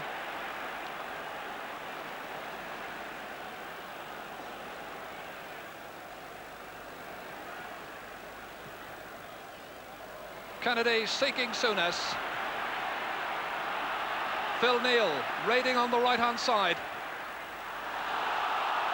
Murin was in with the challenge. Wilkins. Johnston for Liverpool. Lee. Kennedy. Rifling one in, and it's there! They're level! 30 minutes gone in the second half. And Alan Kennedy gives Bob Paisley some hope with that equalising goal. It's been on the cards for some time. Grobbelaar is relieved. Last year, Liverpool waited until 7 minutes from the end. This time, 15 minutes from the end, they've drawn level. This was the shot, and that's how it finished, just outside Gary Bailey's reach. It's Liverpool 1, Manchester United 1. All to play for. Lawrenson, and Grobbelaar keeps it in play. Well, Alan Kennedy has scored some famous goals for Liverpool, and that's another one of them. It's his first goal in this year's Milk Cup, but what a vital goal it is. Couple.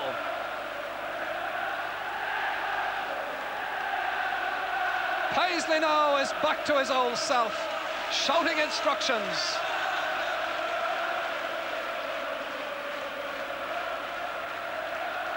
We've got some cup final on here at Wembley now.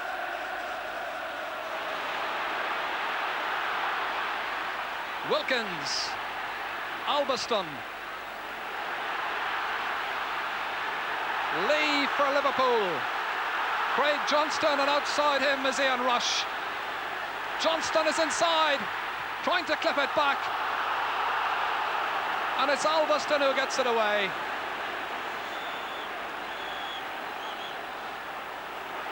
The referee's whistle goes as Gordon McQueen and Ray Wilkins are down and needing attention. Wilkins is on his feet, but he looks a little distressed.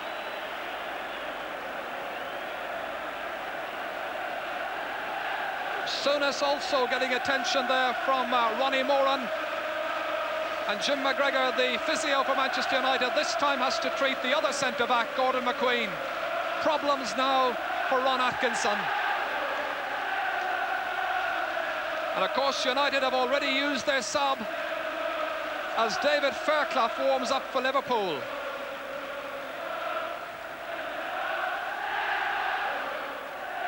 The Liverpool fans on the goal away to our right, enjoying themselves now. But it's looking oh so difficult for Manchester United. And it really would be bad if Gordon McQueen had to go off. They'd then be missing their two centre-backs. And also, of course, they'd be down to 10 men. Well, what a pity.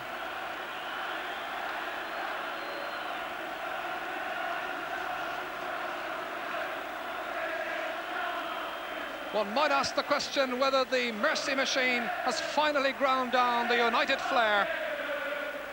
Relentlessly, Liverpool have been pushing forward, never losing their cool, always remaining composed. And they play with that kind of assurance typified by Sammy Lee. Paisley is in there making instructions. The United bench just to his right, looking a little disconsolate. McQueen is on his feet, but looking a little groggy.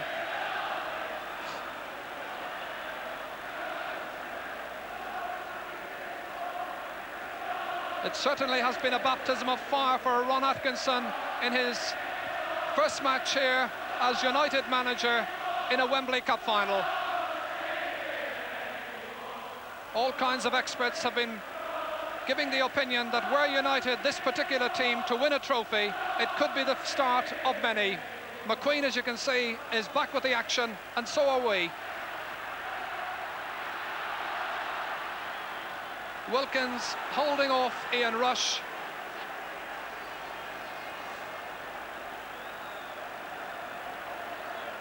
Ten and a half minutes to go to the end of normal time. Lee.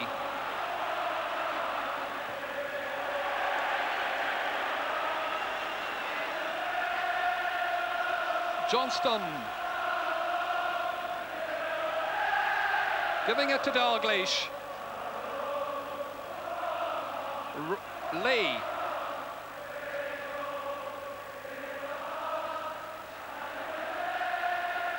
Sammy Lee seeking out Graham Souness. Johnston.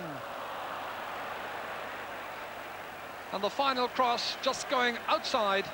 Goal kick to Manchester United. So trouble now really for Manchester United. In the space of 5 minutes, Moran has gone. So too has their lead, and there must be a question mark about Gordon McQueen, while Liverpool still have Fairclough in rescue.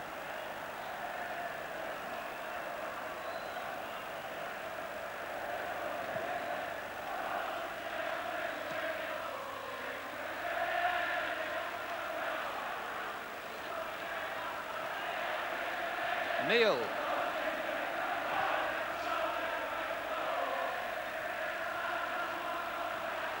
Cut off by Albiston.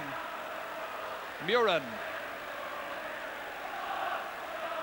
Moses, Wilkins. Hanson.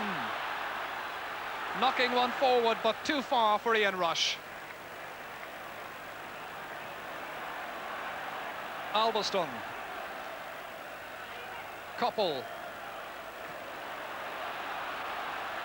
Albiston has some space.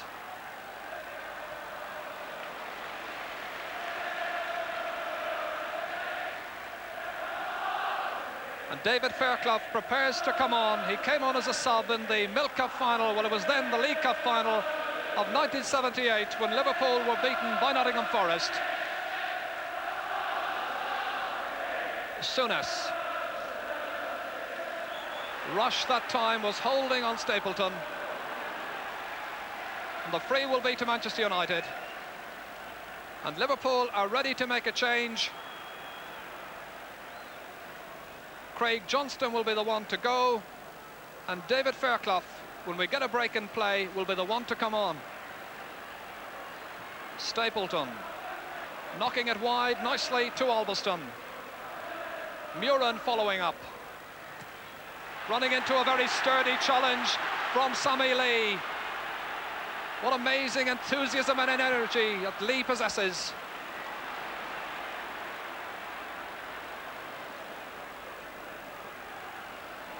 Koppel. Wilkins.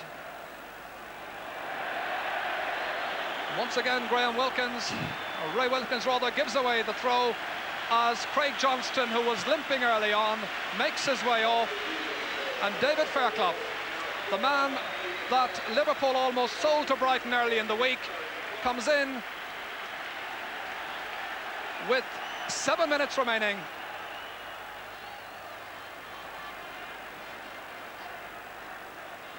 Fairclough, the super sub, can he be the one to bring the cup back to Anfield? Phil Neal. Macari knocked it wide. Dalglish firing one in. It's going towards Bailey. The challenge was very strong from David Fairclough. Whiteside all on his own.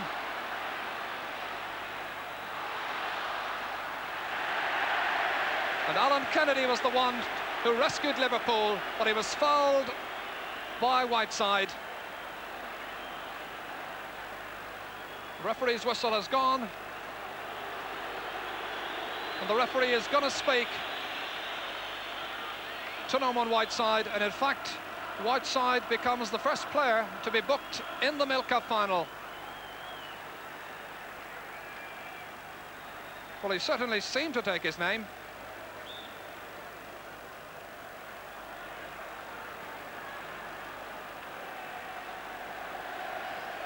Whelan. The flag had been up for offside against Fairclough.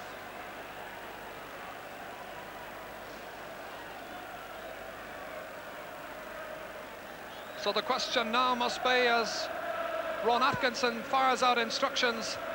Can United make it at least to the end of normal time? Because they're coming under all kinds of pressure from Liverpool. Dalglish turns nicely away from Moses. Fairclough, his first touch. Throw to Manchester United.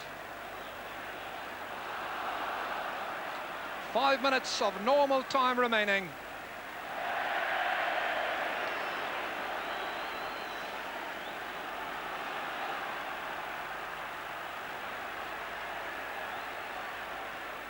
Souness.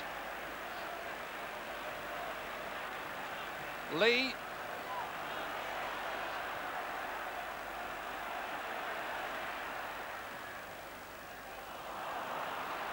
Ian Rush was raiding once more that time. But it's Manchester United on the counter-charge. Wilkins as far as Koppel. Hanson getting it back from Whelan.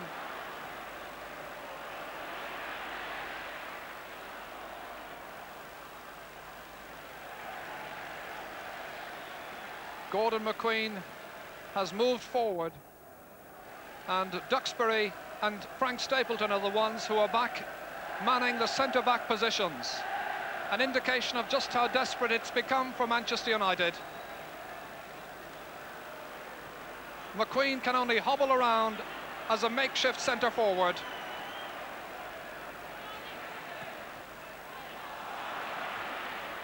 Here's McQueen. Beside him is Souness. Well, he did well to get it as far as Koppel.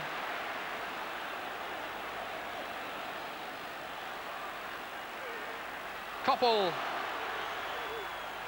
The referee had given the advantage, but Norman Whiteside wasn't able to do anything with it. Here's Liverpool. Good tackle by Remy Moses on Dalglish. Lee finds Neil. Liverpool coming, looking for a winner. An overhead kick by Whelan, but just outside. Well, the man who was Young Player of the Year here in England last season has done his bit for Liverpool in their second half recovery, but it's looking bad for Gordon McQueen, who's now Manchester United's centre forward.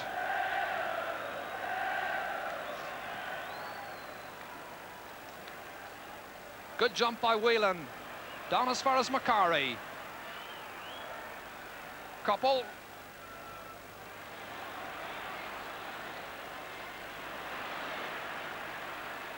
Souness.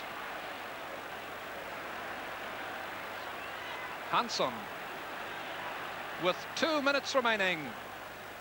Whelan leaves it for Kennedy, the man who scored Liverpool's equaliser.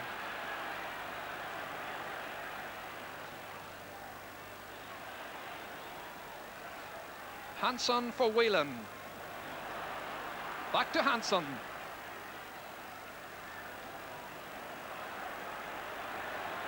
And Liverpool are prepared just to keep ball.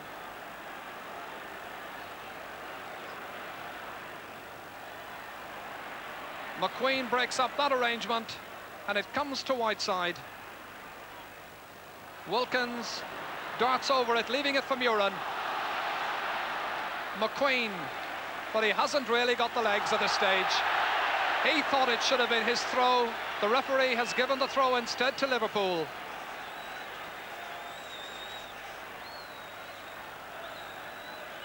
A minute remaining. And the sides are all square in the Milk Cup final.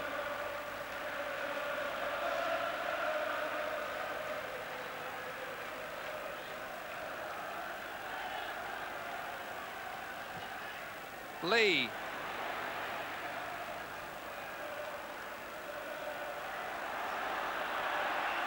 Interesting that in Liverpool's 2 previous successes in the League Cup in the last 2 years, they also had to go to extra time.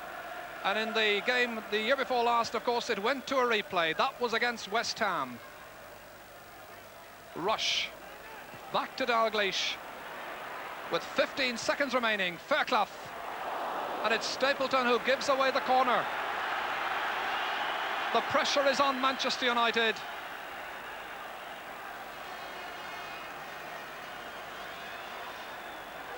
Lee with this corner in time added on for injuries.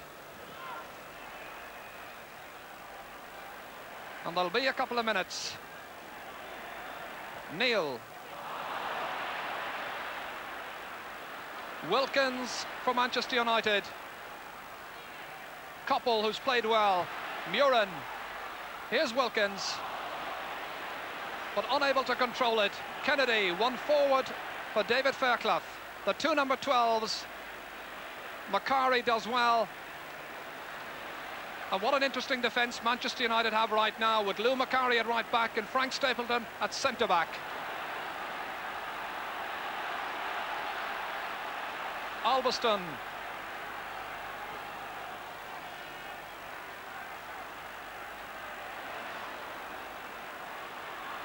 Duxbury. Koppel and Lawrenson. Koppel almost having a match-winning chance in injury time.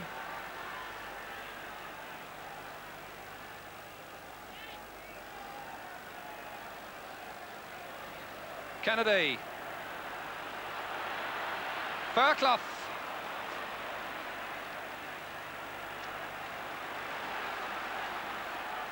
A minute and a half gone of injury time.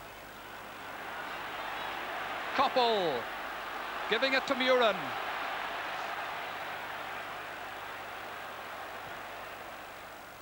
Koppel, one last chance in normal time before we head for extra time. Whiteside! And he almost had the chance of wrapping it up for Manchester United. Well, what a sensational winner that would have been for Norman Whiteside. And Bruce Grobbelaar can laugh about it now.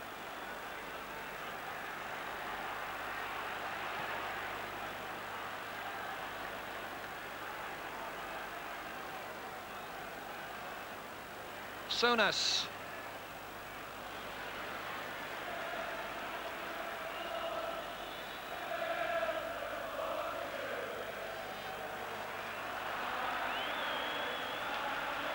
Souness towards Fairclough's head. Headed out by Macari. Koppel back to Moses.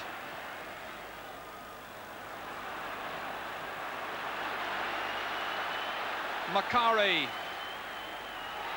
They were all onside. Phil Neal had played them onside. Gordon McQueen taken down by Grobbelaar. Well, Grobbelaar really had to commit himself that time. He's injured. Phil Neal had played the entire Liverpool defence onside.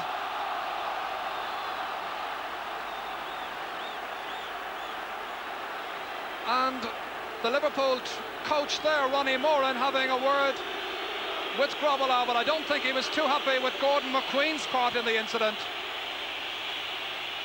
Well, that's, I suppose, what's called a professional foul. We'll see the incident once more. Grobbelaar advanced, he committed himself completely, and then followed through on Gordon McQueen. McQueen is still down.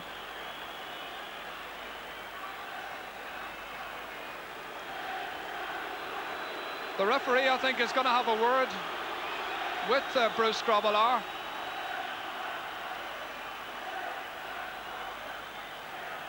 And at least it deserves a booking, if not indeed a sending off. Well, it's a booking, I think. No yellow cards involved. That's the second player we've seen booked in the second half. 4 minutes of injury time played. Free to Manchester United as Gordon McQueen hobbles into the penalty area. Atkinson wonders whether this can be it.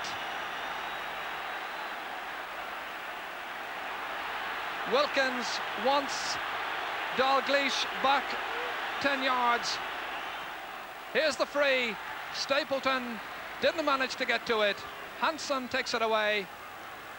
It comes back to Duxbury. It's breaking for Rush. Ronnie Whelan with a chance to wrap it up. And Alveston was the one who got the vital touch. Arthur Alveston keeps United in this cup match. It'll be a corner. Dalglish and Rush. That time Rush had Dalglish inside him, but the pass intercepted as the final whistle goes after 5 minutes of injury time had been played, and so it goes to extra time. Alan Kennedy's goal after 75 minutes brings us in to extra time. Ingen indflydelse på tipstegnet. Tipstegnet er og bliver kryds i kamp nummer 1, er det vist nok Liverpool-Manchester United. Og jeg kan lige sige, at Bruce Grobbelaar har lige været hen og trykke Gordon McQueen i hånden og sige undskyld for sin grove tackling, men det hjælper så lidt, hvis nu Gordon McQueen er alvorligt skadet her til omkampen. Bob Paisley har endnu chancen for at få endnu en Wembley-triumf med sig hjem. Men i øvrigt så er det tredje gang, disse to klubber mødes på Wembley. De tidligere gange var begge i 1977. Det er meningen, der nu skal være 5 minutters pause inden de 2 gange 15 minutters forlænget spilletid.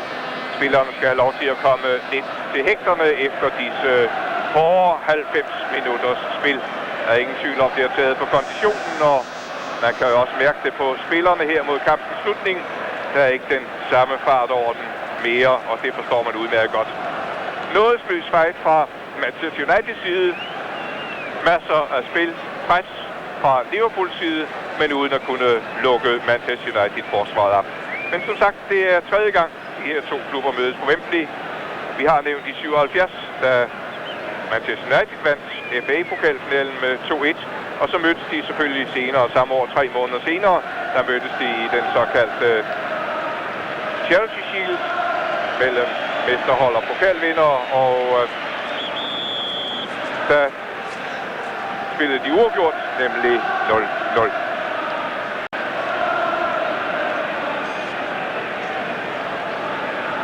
Men det ser ud til, at dommeren allerede er ved at kalde spillerne på banen.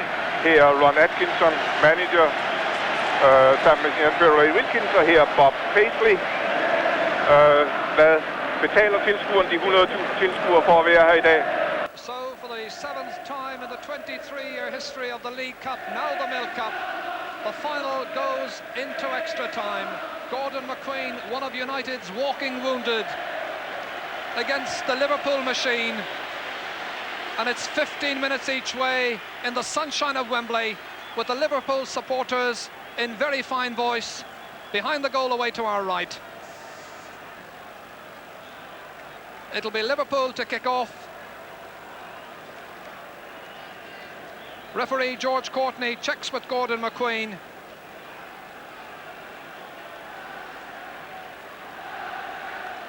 And Wilkins is hobbling back towards the centre-back position, but I don't think he's going to be risked in that position.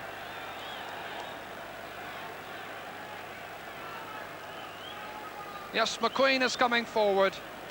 In fact, he's going to start the extra time.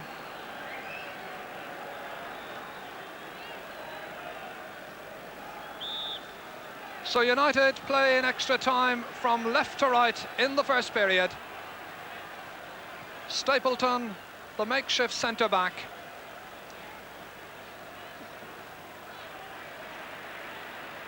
Frank Stapleton finding Wilkins, and it runs loose as far as Hansen.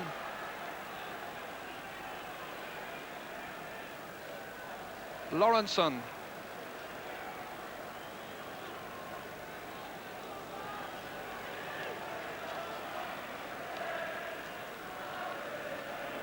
Hansen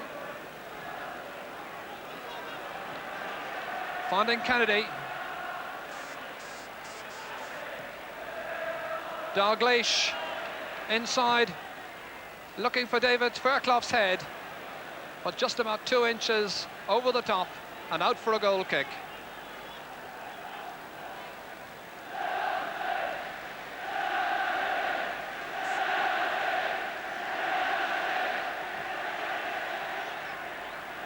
Alveston's goal kick comes straight to Whelan. Macari nips in quickly. Souness, Dalglish and Rush. Duxbury. Koppel, who's done a lot of good defending as well as a lot of good attacking. Wilkins gets it back from Whiteside, then tries the return pass, but intercepted by Lawrenson. Lawrenson has such pace. One assumes indeed now with the injury to Kevin Moran that Lawrenson and David O'Leary will be the centre-back partnership for Ireland on Wednesday in Malta. Meanwhile, here's Kennedy for Liverpool. Whelan. Knocking one back for Souness. Dalglish wants to play the 1-2 with Fairclough, but it comes to Muran. Good long ball as far as Whiteside.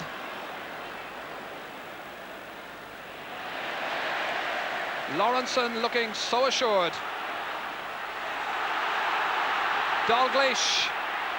It's 3 against 3. A chance for Liverpool, a chance for Dalglish. Good save by Gary Bailey.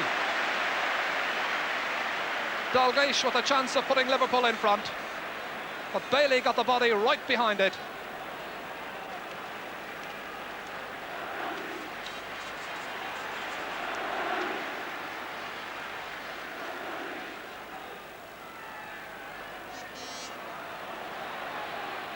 Wilkins. Duxbury, who's also playing centre-back alongside this man here, Frank Stapleton. Koppel. Wilkins. Koppel. The first time cross into the area, cut out by Grobbelaar. Lee, revelling in the open spaces on that far side. Rush with Albiston in close attention, so too Moses. Good strong work here by Ian Rush, beaten eventually by Moses. Giving it to Gordon McQueen.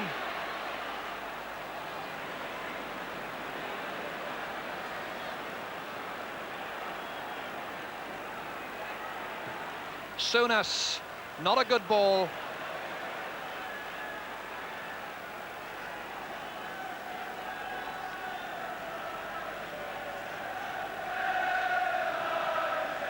Stapleton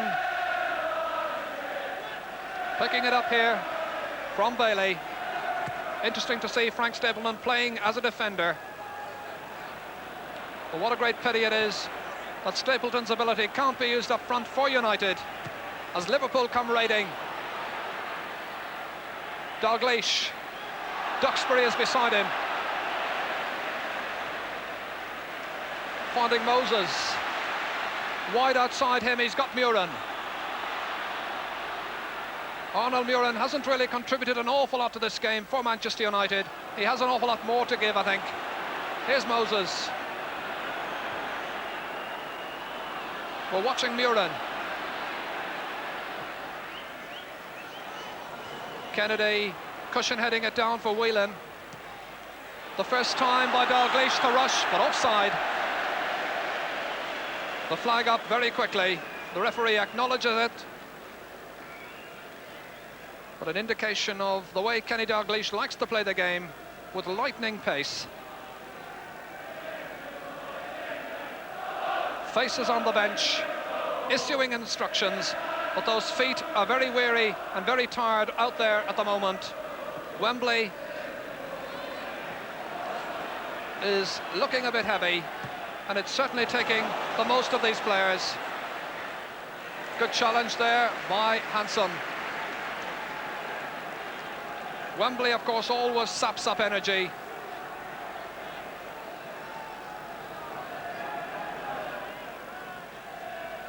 The throw by Macari. Whiteside adjudged to have backed into one of the defenders as Liverpool come away with Mark Lawrenson finding Rush. Lawrenson again. The early ball to Dalglish. Whelan is inside him. Dalglish has got Souness. It just goes too far for Souness.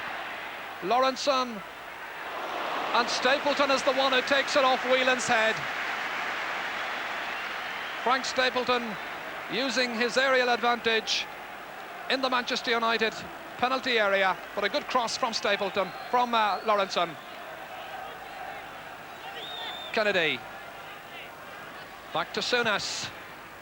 Off Wilkins. Not cleared. Lee in there, and eventually Albiston has to tidy up.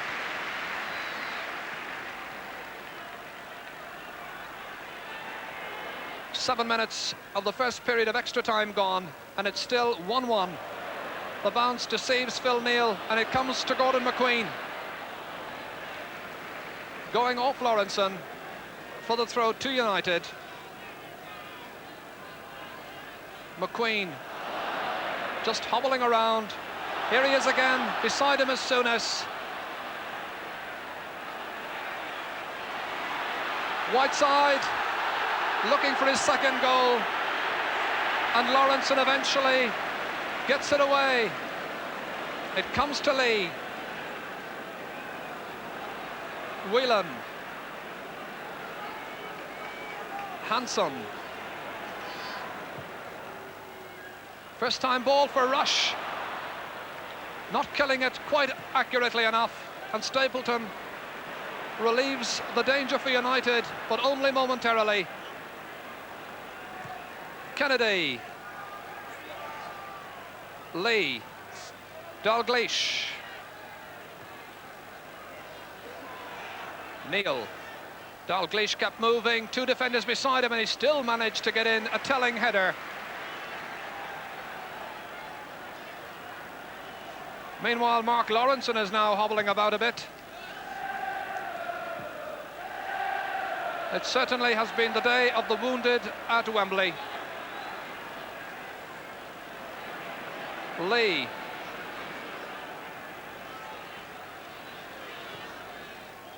Dalglish unmarked for once. The shot cannons off Macari. Kennedy maintains the pressure. Whelan straight into Stapleton. Whelan has done it!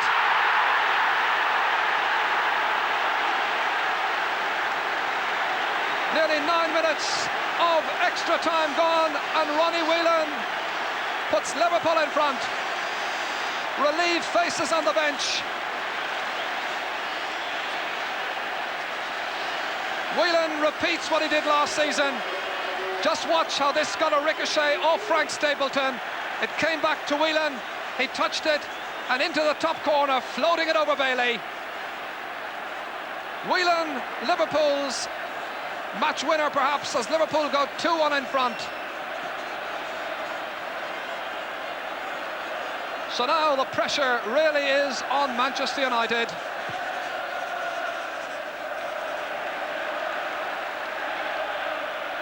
They can sing on the goal away to our right, the Kop in exile, enjoying themselves and enjoying every minute of this League Cup final.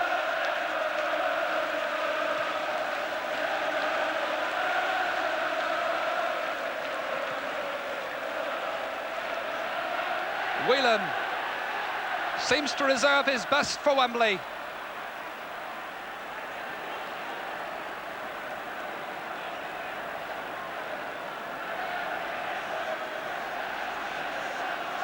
Paisley must be thinking that this is going to be one of his days. In his time with Liverpool, he's won 12 major championships, and this is looking like being number 13 now. Can Gordon McQueen upset that? Beside him, Phil Neal. One has to credit Gordon McQueen. Injured or not, he certainly has played to his utmost. As Lawrenson wins the throw.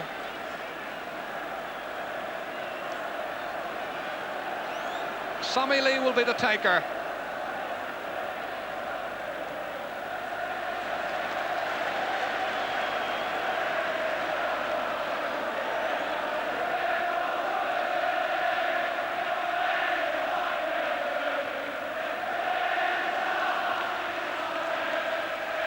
Kennedy.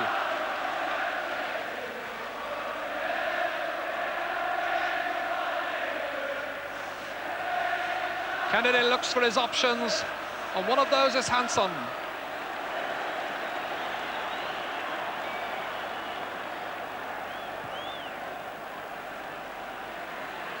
Grobbelaar thumps it forward. Fairclough is in at the end of it and almost put it Liverpool 3-1 in front. David Fairclough, that time almost profiting by Grobbelaar's long ball, as Liverpool are prepared to test the Manchester United central defenders, probing for weaknesses.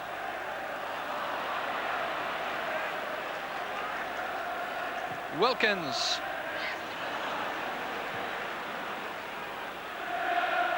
Lee. Wilkins finds Stapleton.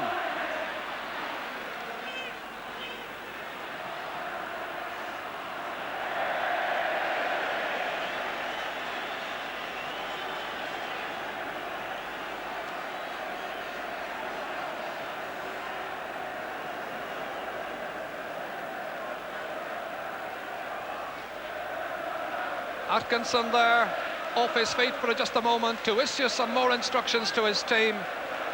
But they really have an uphill battle now. Kennedy flinging one forward, and Rush was offside. But it's interesting the way Liverpool have altered their style with just 2 minutes of this first period of extra time to go. They're playing more direct football. They're ready to search any weaknesses that United will obviously have at the back. McQueen. Whiteside's in the penalty area. Takes it on the chest, reminiscent of the goal he scored.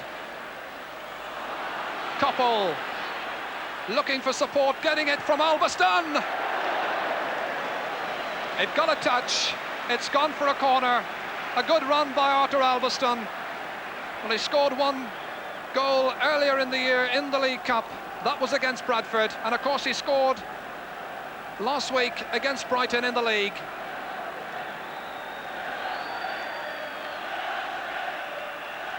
It'll be Muren's corner. Coming towards Gordon McQueen's head, and Grobbelaar has to get it at the second attempt. Fairclough, as Manchester United get back quickly, but just how quickly will be tested now as Kennedy feeds Dalglish. The block tackle there from Duxbury. Dalglish and Macari, that'll be a free to Liverpool.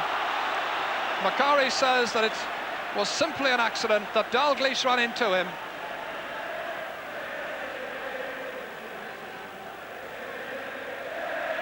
Well, Dalglish over the year, of course, has to cope with many defenders and many tough situations, and he's a pretty tricky operator himself. Here's Souness. The whistle goes for the end of the first period of extra time. Ronnie Whelan puts Liverpool in front, and it's all to play for still, with the second period to go in this year's Milk Cup final. Ud på styrkende midler og andet, der skal bare skifte side. Og det er jo længst for de to målmænd, som skal i modsatte ende af banen. Jeg kan se, at Ron Atkinson er på vej ind på banen for at sige noget til sine spillere. Det er Gordon McQueen, der har det rigtig skidt. Og nu får han åbenbart ordre om at gå tilbage i forsvaret. Skønt han jo, som de kan se, næsten ikke kan humpe afsted.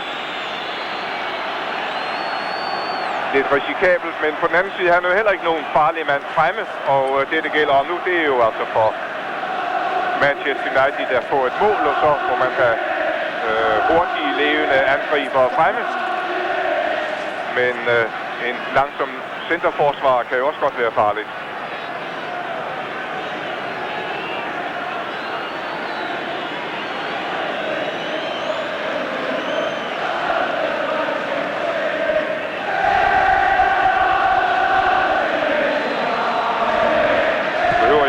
Liverpool-tilhængere, det der. For en dejlig tur hjem til Liverpool. Og bus eller tog. Stapleton igen fremme på sin vante angriberplads som spydspids. Der vil lige en kolossal arbejdskraft.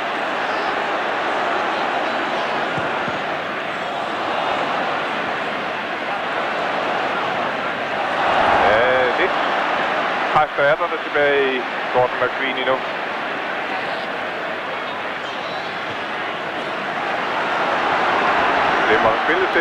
So Stapleton has gone back up front. It's really going to put pressure, however, on McQueen and Duxbury, the centre-back pairing.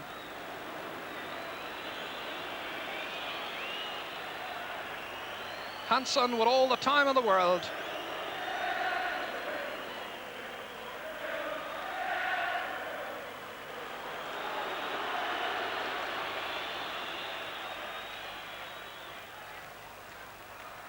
Kennedy running strongly past Moses, and Moses recovered. Duxbury in some trouble over there, but calmly and assuredly getting it away, but only as far as Dalglish. Fairclough is free, trying to touch it down to Rush. It comes to Duxbury. Well, not a good pass by Mike Duxbury, who will of course be hoping to be back here on Wednesday night for England against Greece. Liverpool calming things down again now, and it's United who are forced to defend.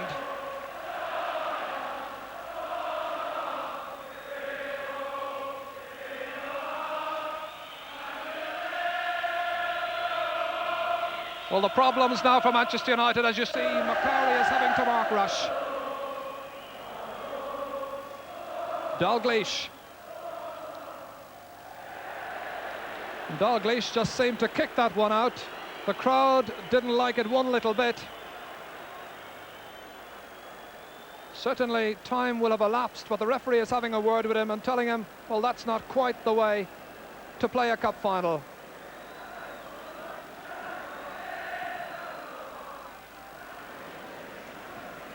The header by Whelan.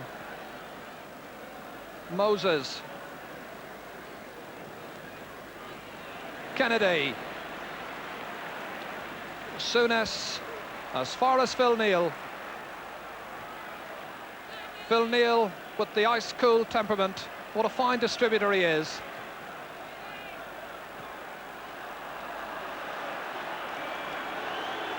Well, it looks a little unsporting, but Liverpool are doing what they do best, just keeping ball, holding possession. That way they won't be giving away any chances.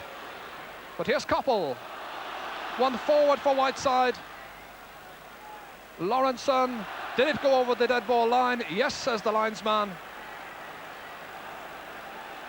Corner to Manchester United.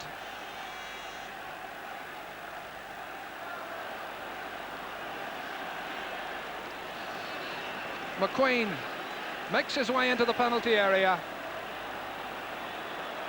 Oh, waiting for the ball to be recovered. And a second one is coming in.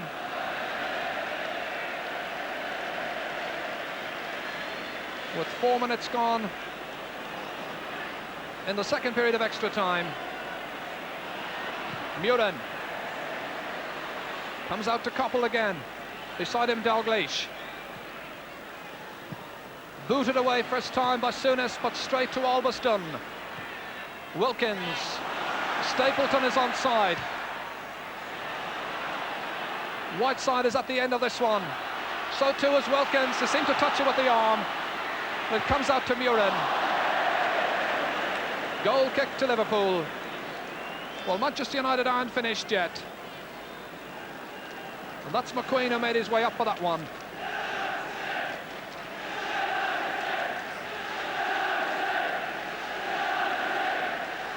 Ten minutes remaining. 10 minutes for Manchester United to get themselves back in the match. Murin heading it down to Stapleton. Giving it away to Neal. Here's Dalglish. Finding Fairclough. Away at the far side, Fairclough has got Rush if he decides to opt for him.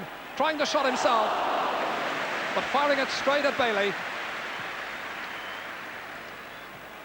The hop beats Kennedy. Whiteside knocks it on towards Koppel. Lawrenson and Hansen back there. Moses. Macari is beaten for it by Kennedy, driving it forward for Fairclough. A chance to wrap up the Milk Cup final. Well, David Fairclough should have done better with that one. The goal at his mercy, and instead he drives it wide. And Paisley isn't one bit happy with it.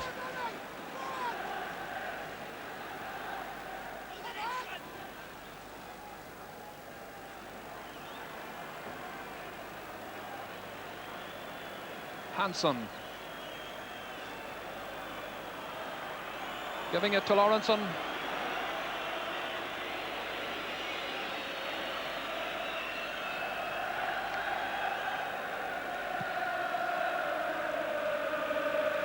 Coming down towards Lee. Souness getting it from Fairclough. Out to Lee. Phil Neal.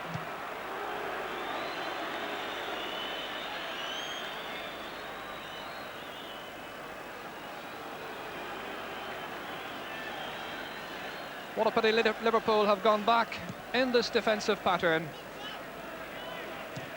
Albiston getting it back from Murin towards Stevie Coppell. Souness beaten by Stapleton. Moses square to Wilkins, looking for support outside him, getting it now from Duxbury. And the first time pass by Duxbury goes astray.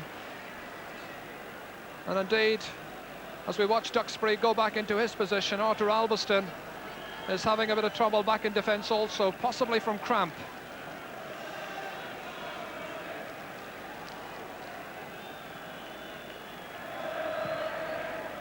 Seven and a half minutes remaining. McQueen. Souness puts Duxbury in a bit of trouble, but gets himself out of trouble quickly. The throw to Liverpool.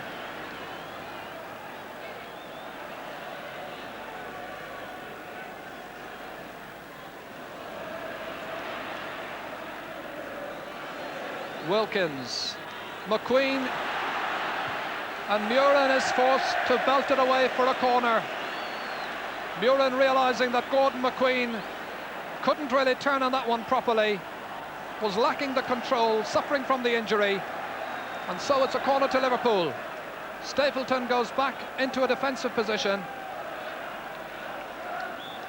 Phil Neal lurks on the edge of the area. And Sammy Lee is the one who takes it. Way towards David Fairclough's head, beaten by Gordon McQueen. And Moses thumps it away into the centre circle, where it's picked up by Lawrenson. Lee keeps it in. Phil Neal, too far forward. Goal kick to Manchester United. 6 minutes remaining.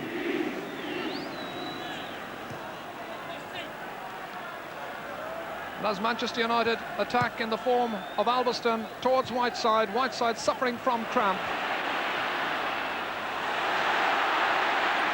Fairclough off the goalkeeper, and Fairclough is in again. Well, that's twice in the space of about 3 minutes that David Fairclough had a chance to put Liverpool into a commanding position, and Gary Bailey saves him that time.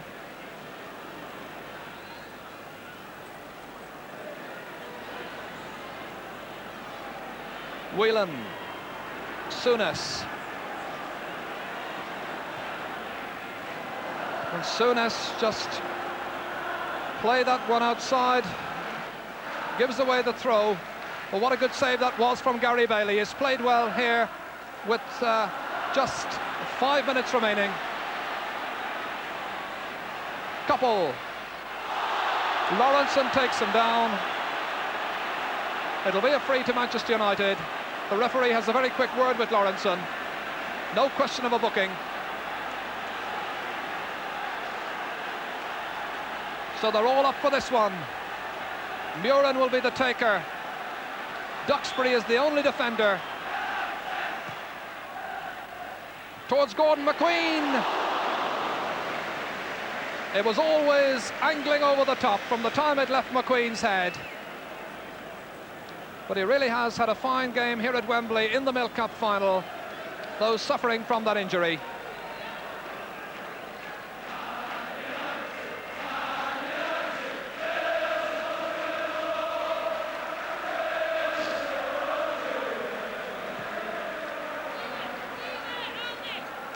Muren.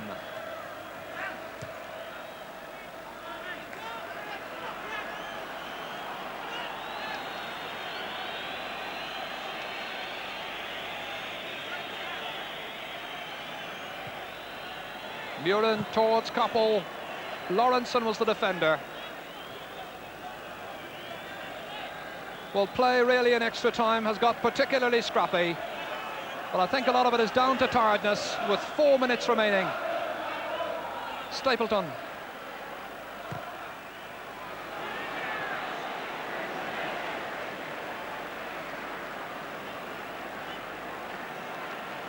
Macari comes in to make Grobbelaar release it quickly.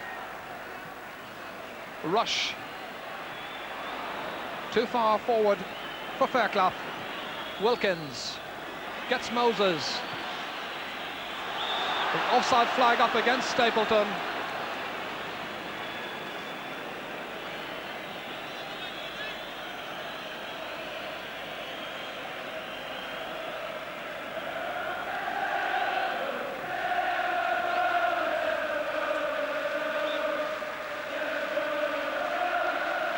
Lawrenson's free.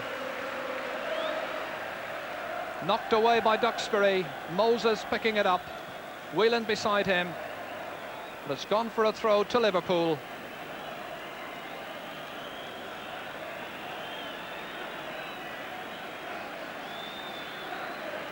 McQueen now looking a bit dejected.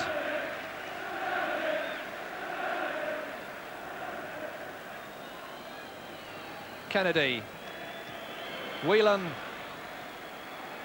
Rush. And rather than give it back to the goalkeeper, McQueen typifying the Manchester United spirit. But Lawrenson standing firm at the back. That's going to be a United throw going off Dalglish.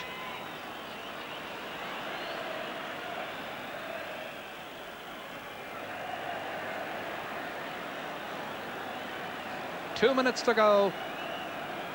And Liverpool still leading by that Ronnie Whelan goal in extra time, leading by 2-1. Whelan has done his bit.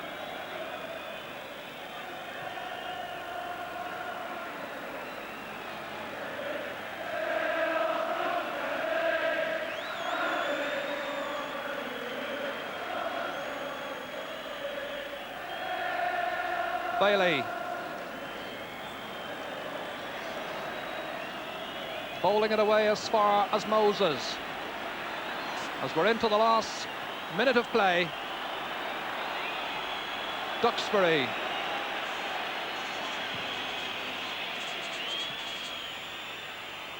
Hanson. Whelan takes it down nicely. Here's Rush.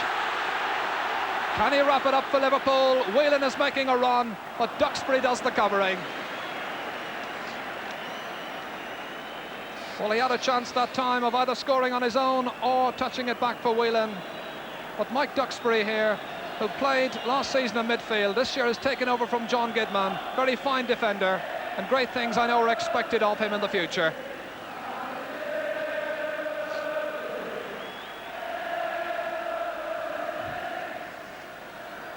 Comes to Kennedy. Souness.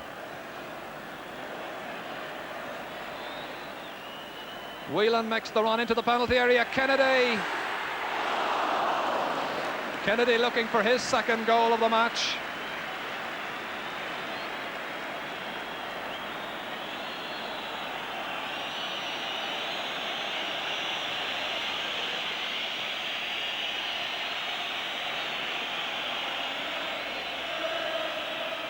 Whiteside.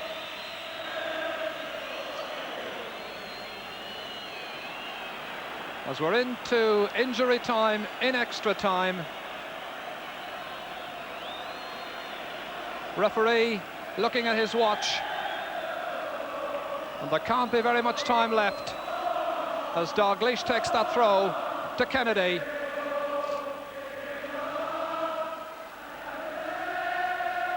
Rush. And back there beside him is Duxbury. Duxbury gets the free.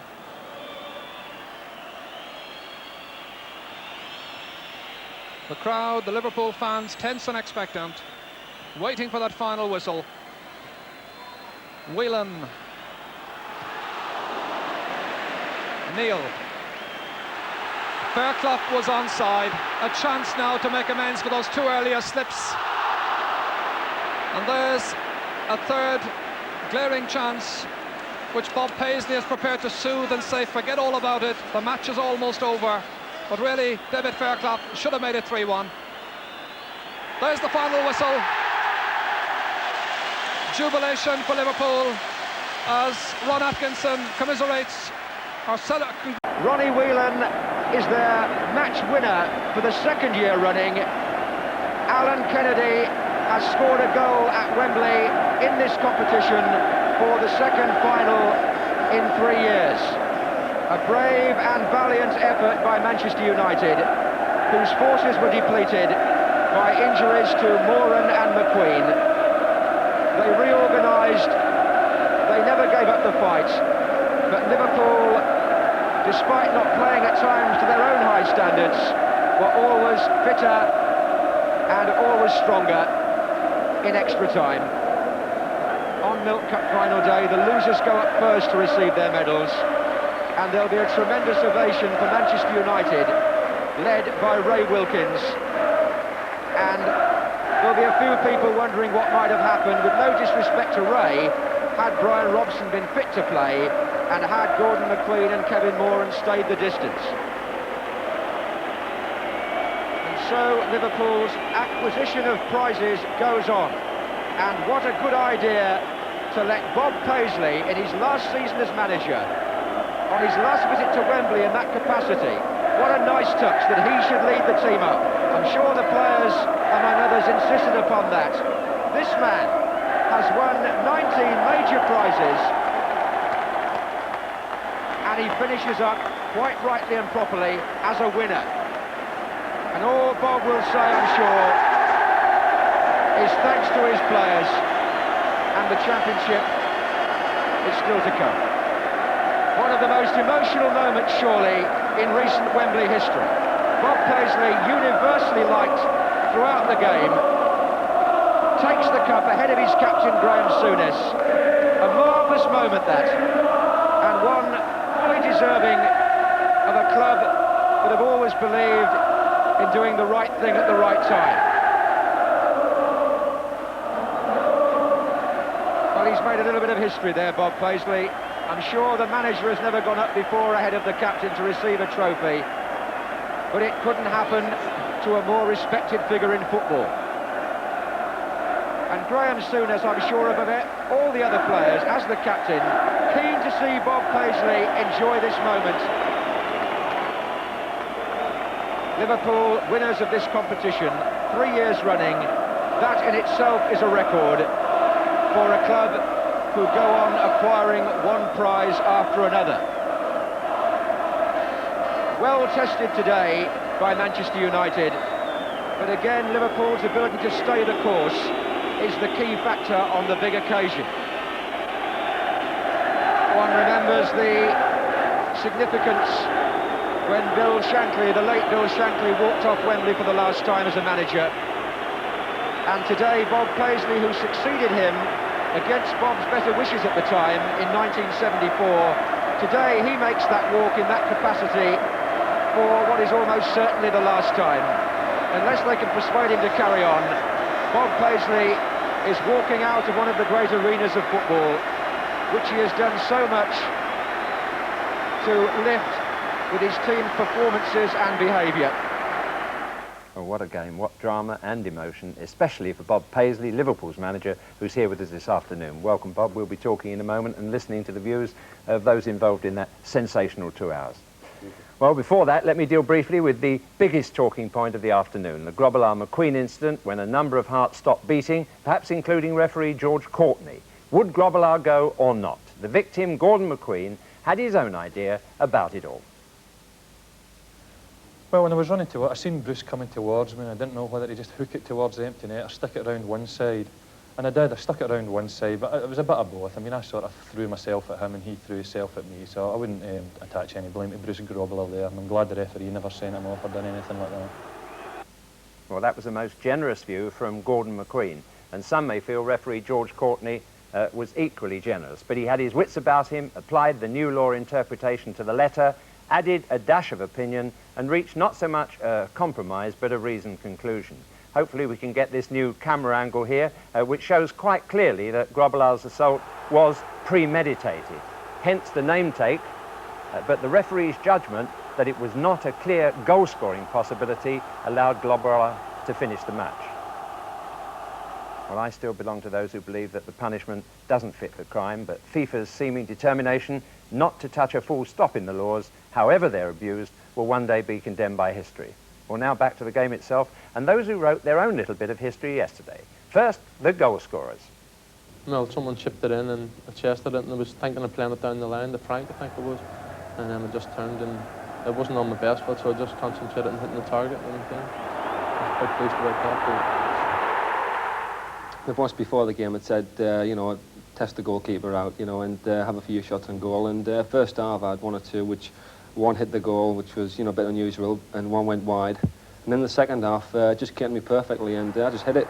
And I'll be honest, I think it may have taken the deflection, but I think Gary Bailey was a little bit late in seeing it, and you know, just went past him in the far post. Tried to play it through to someone. I seen someone running through. Tried to put it through Frank Stapleton's legs, but it came back off him, and I just decided to hit it. Well, cut it. I went to the back on it, so I couldn't.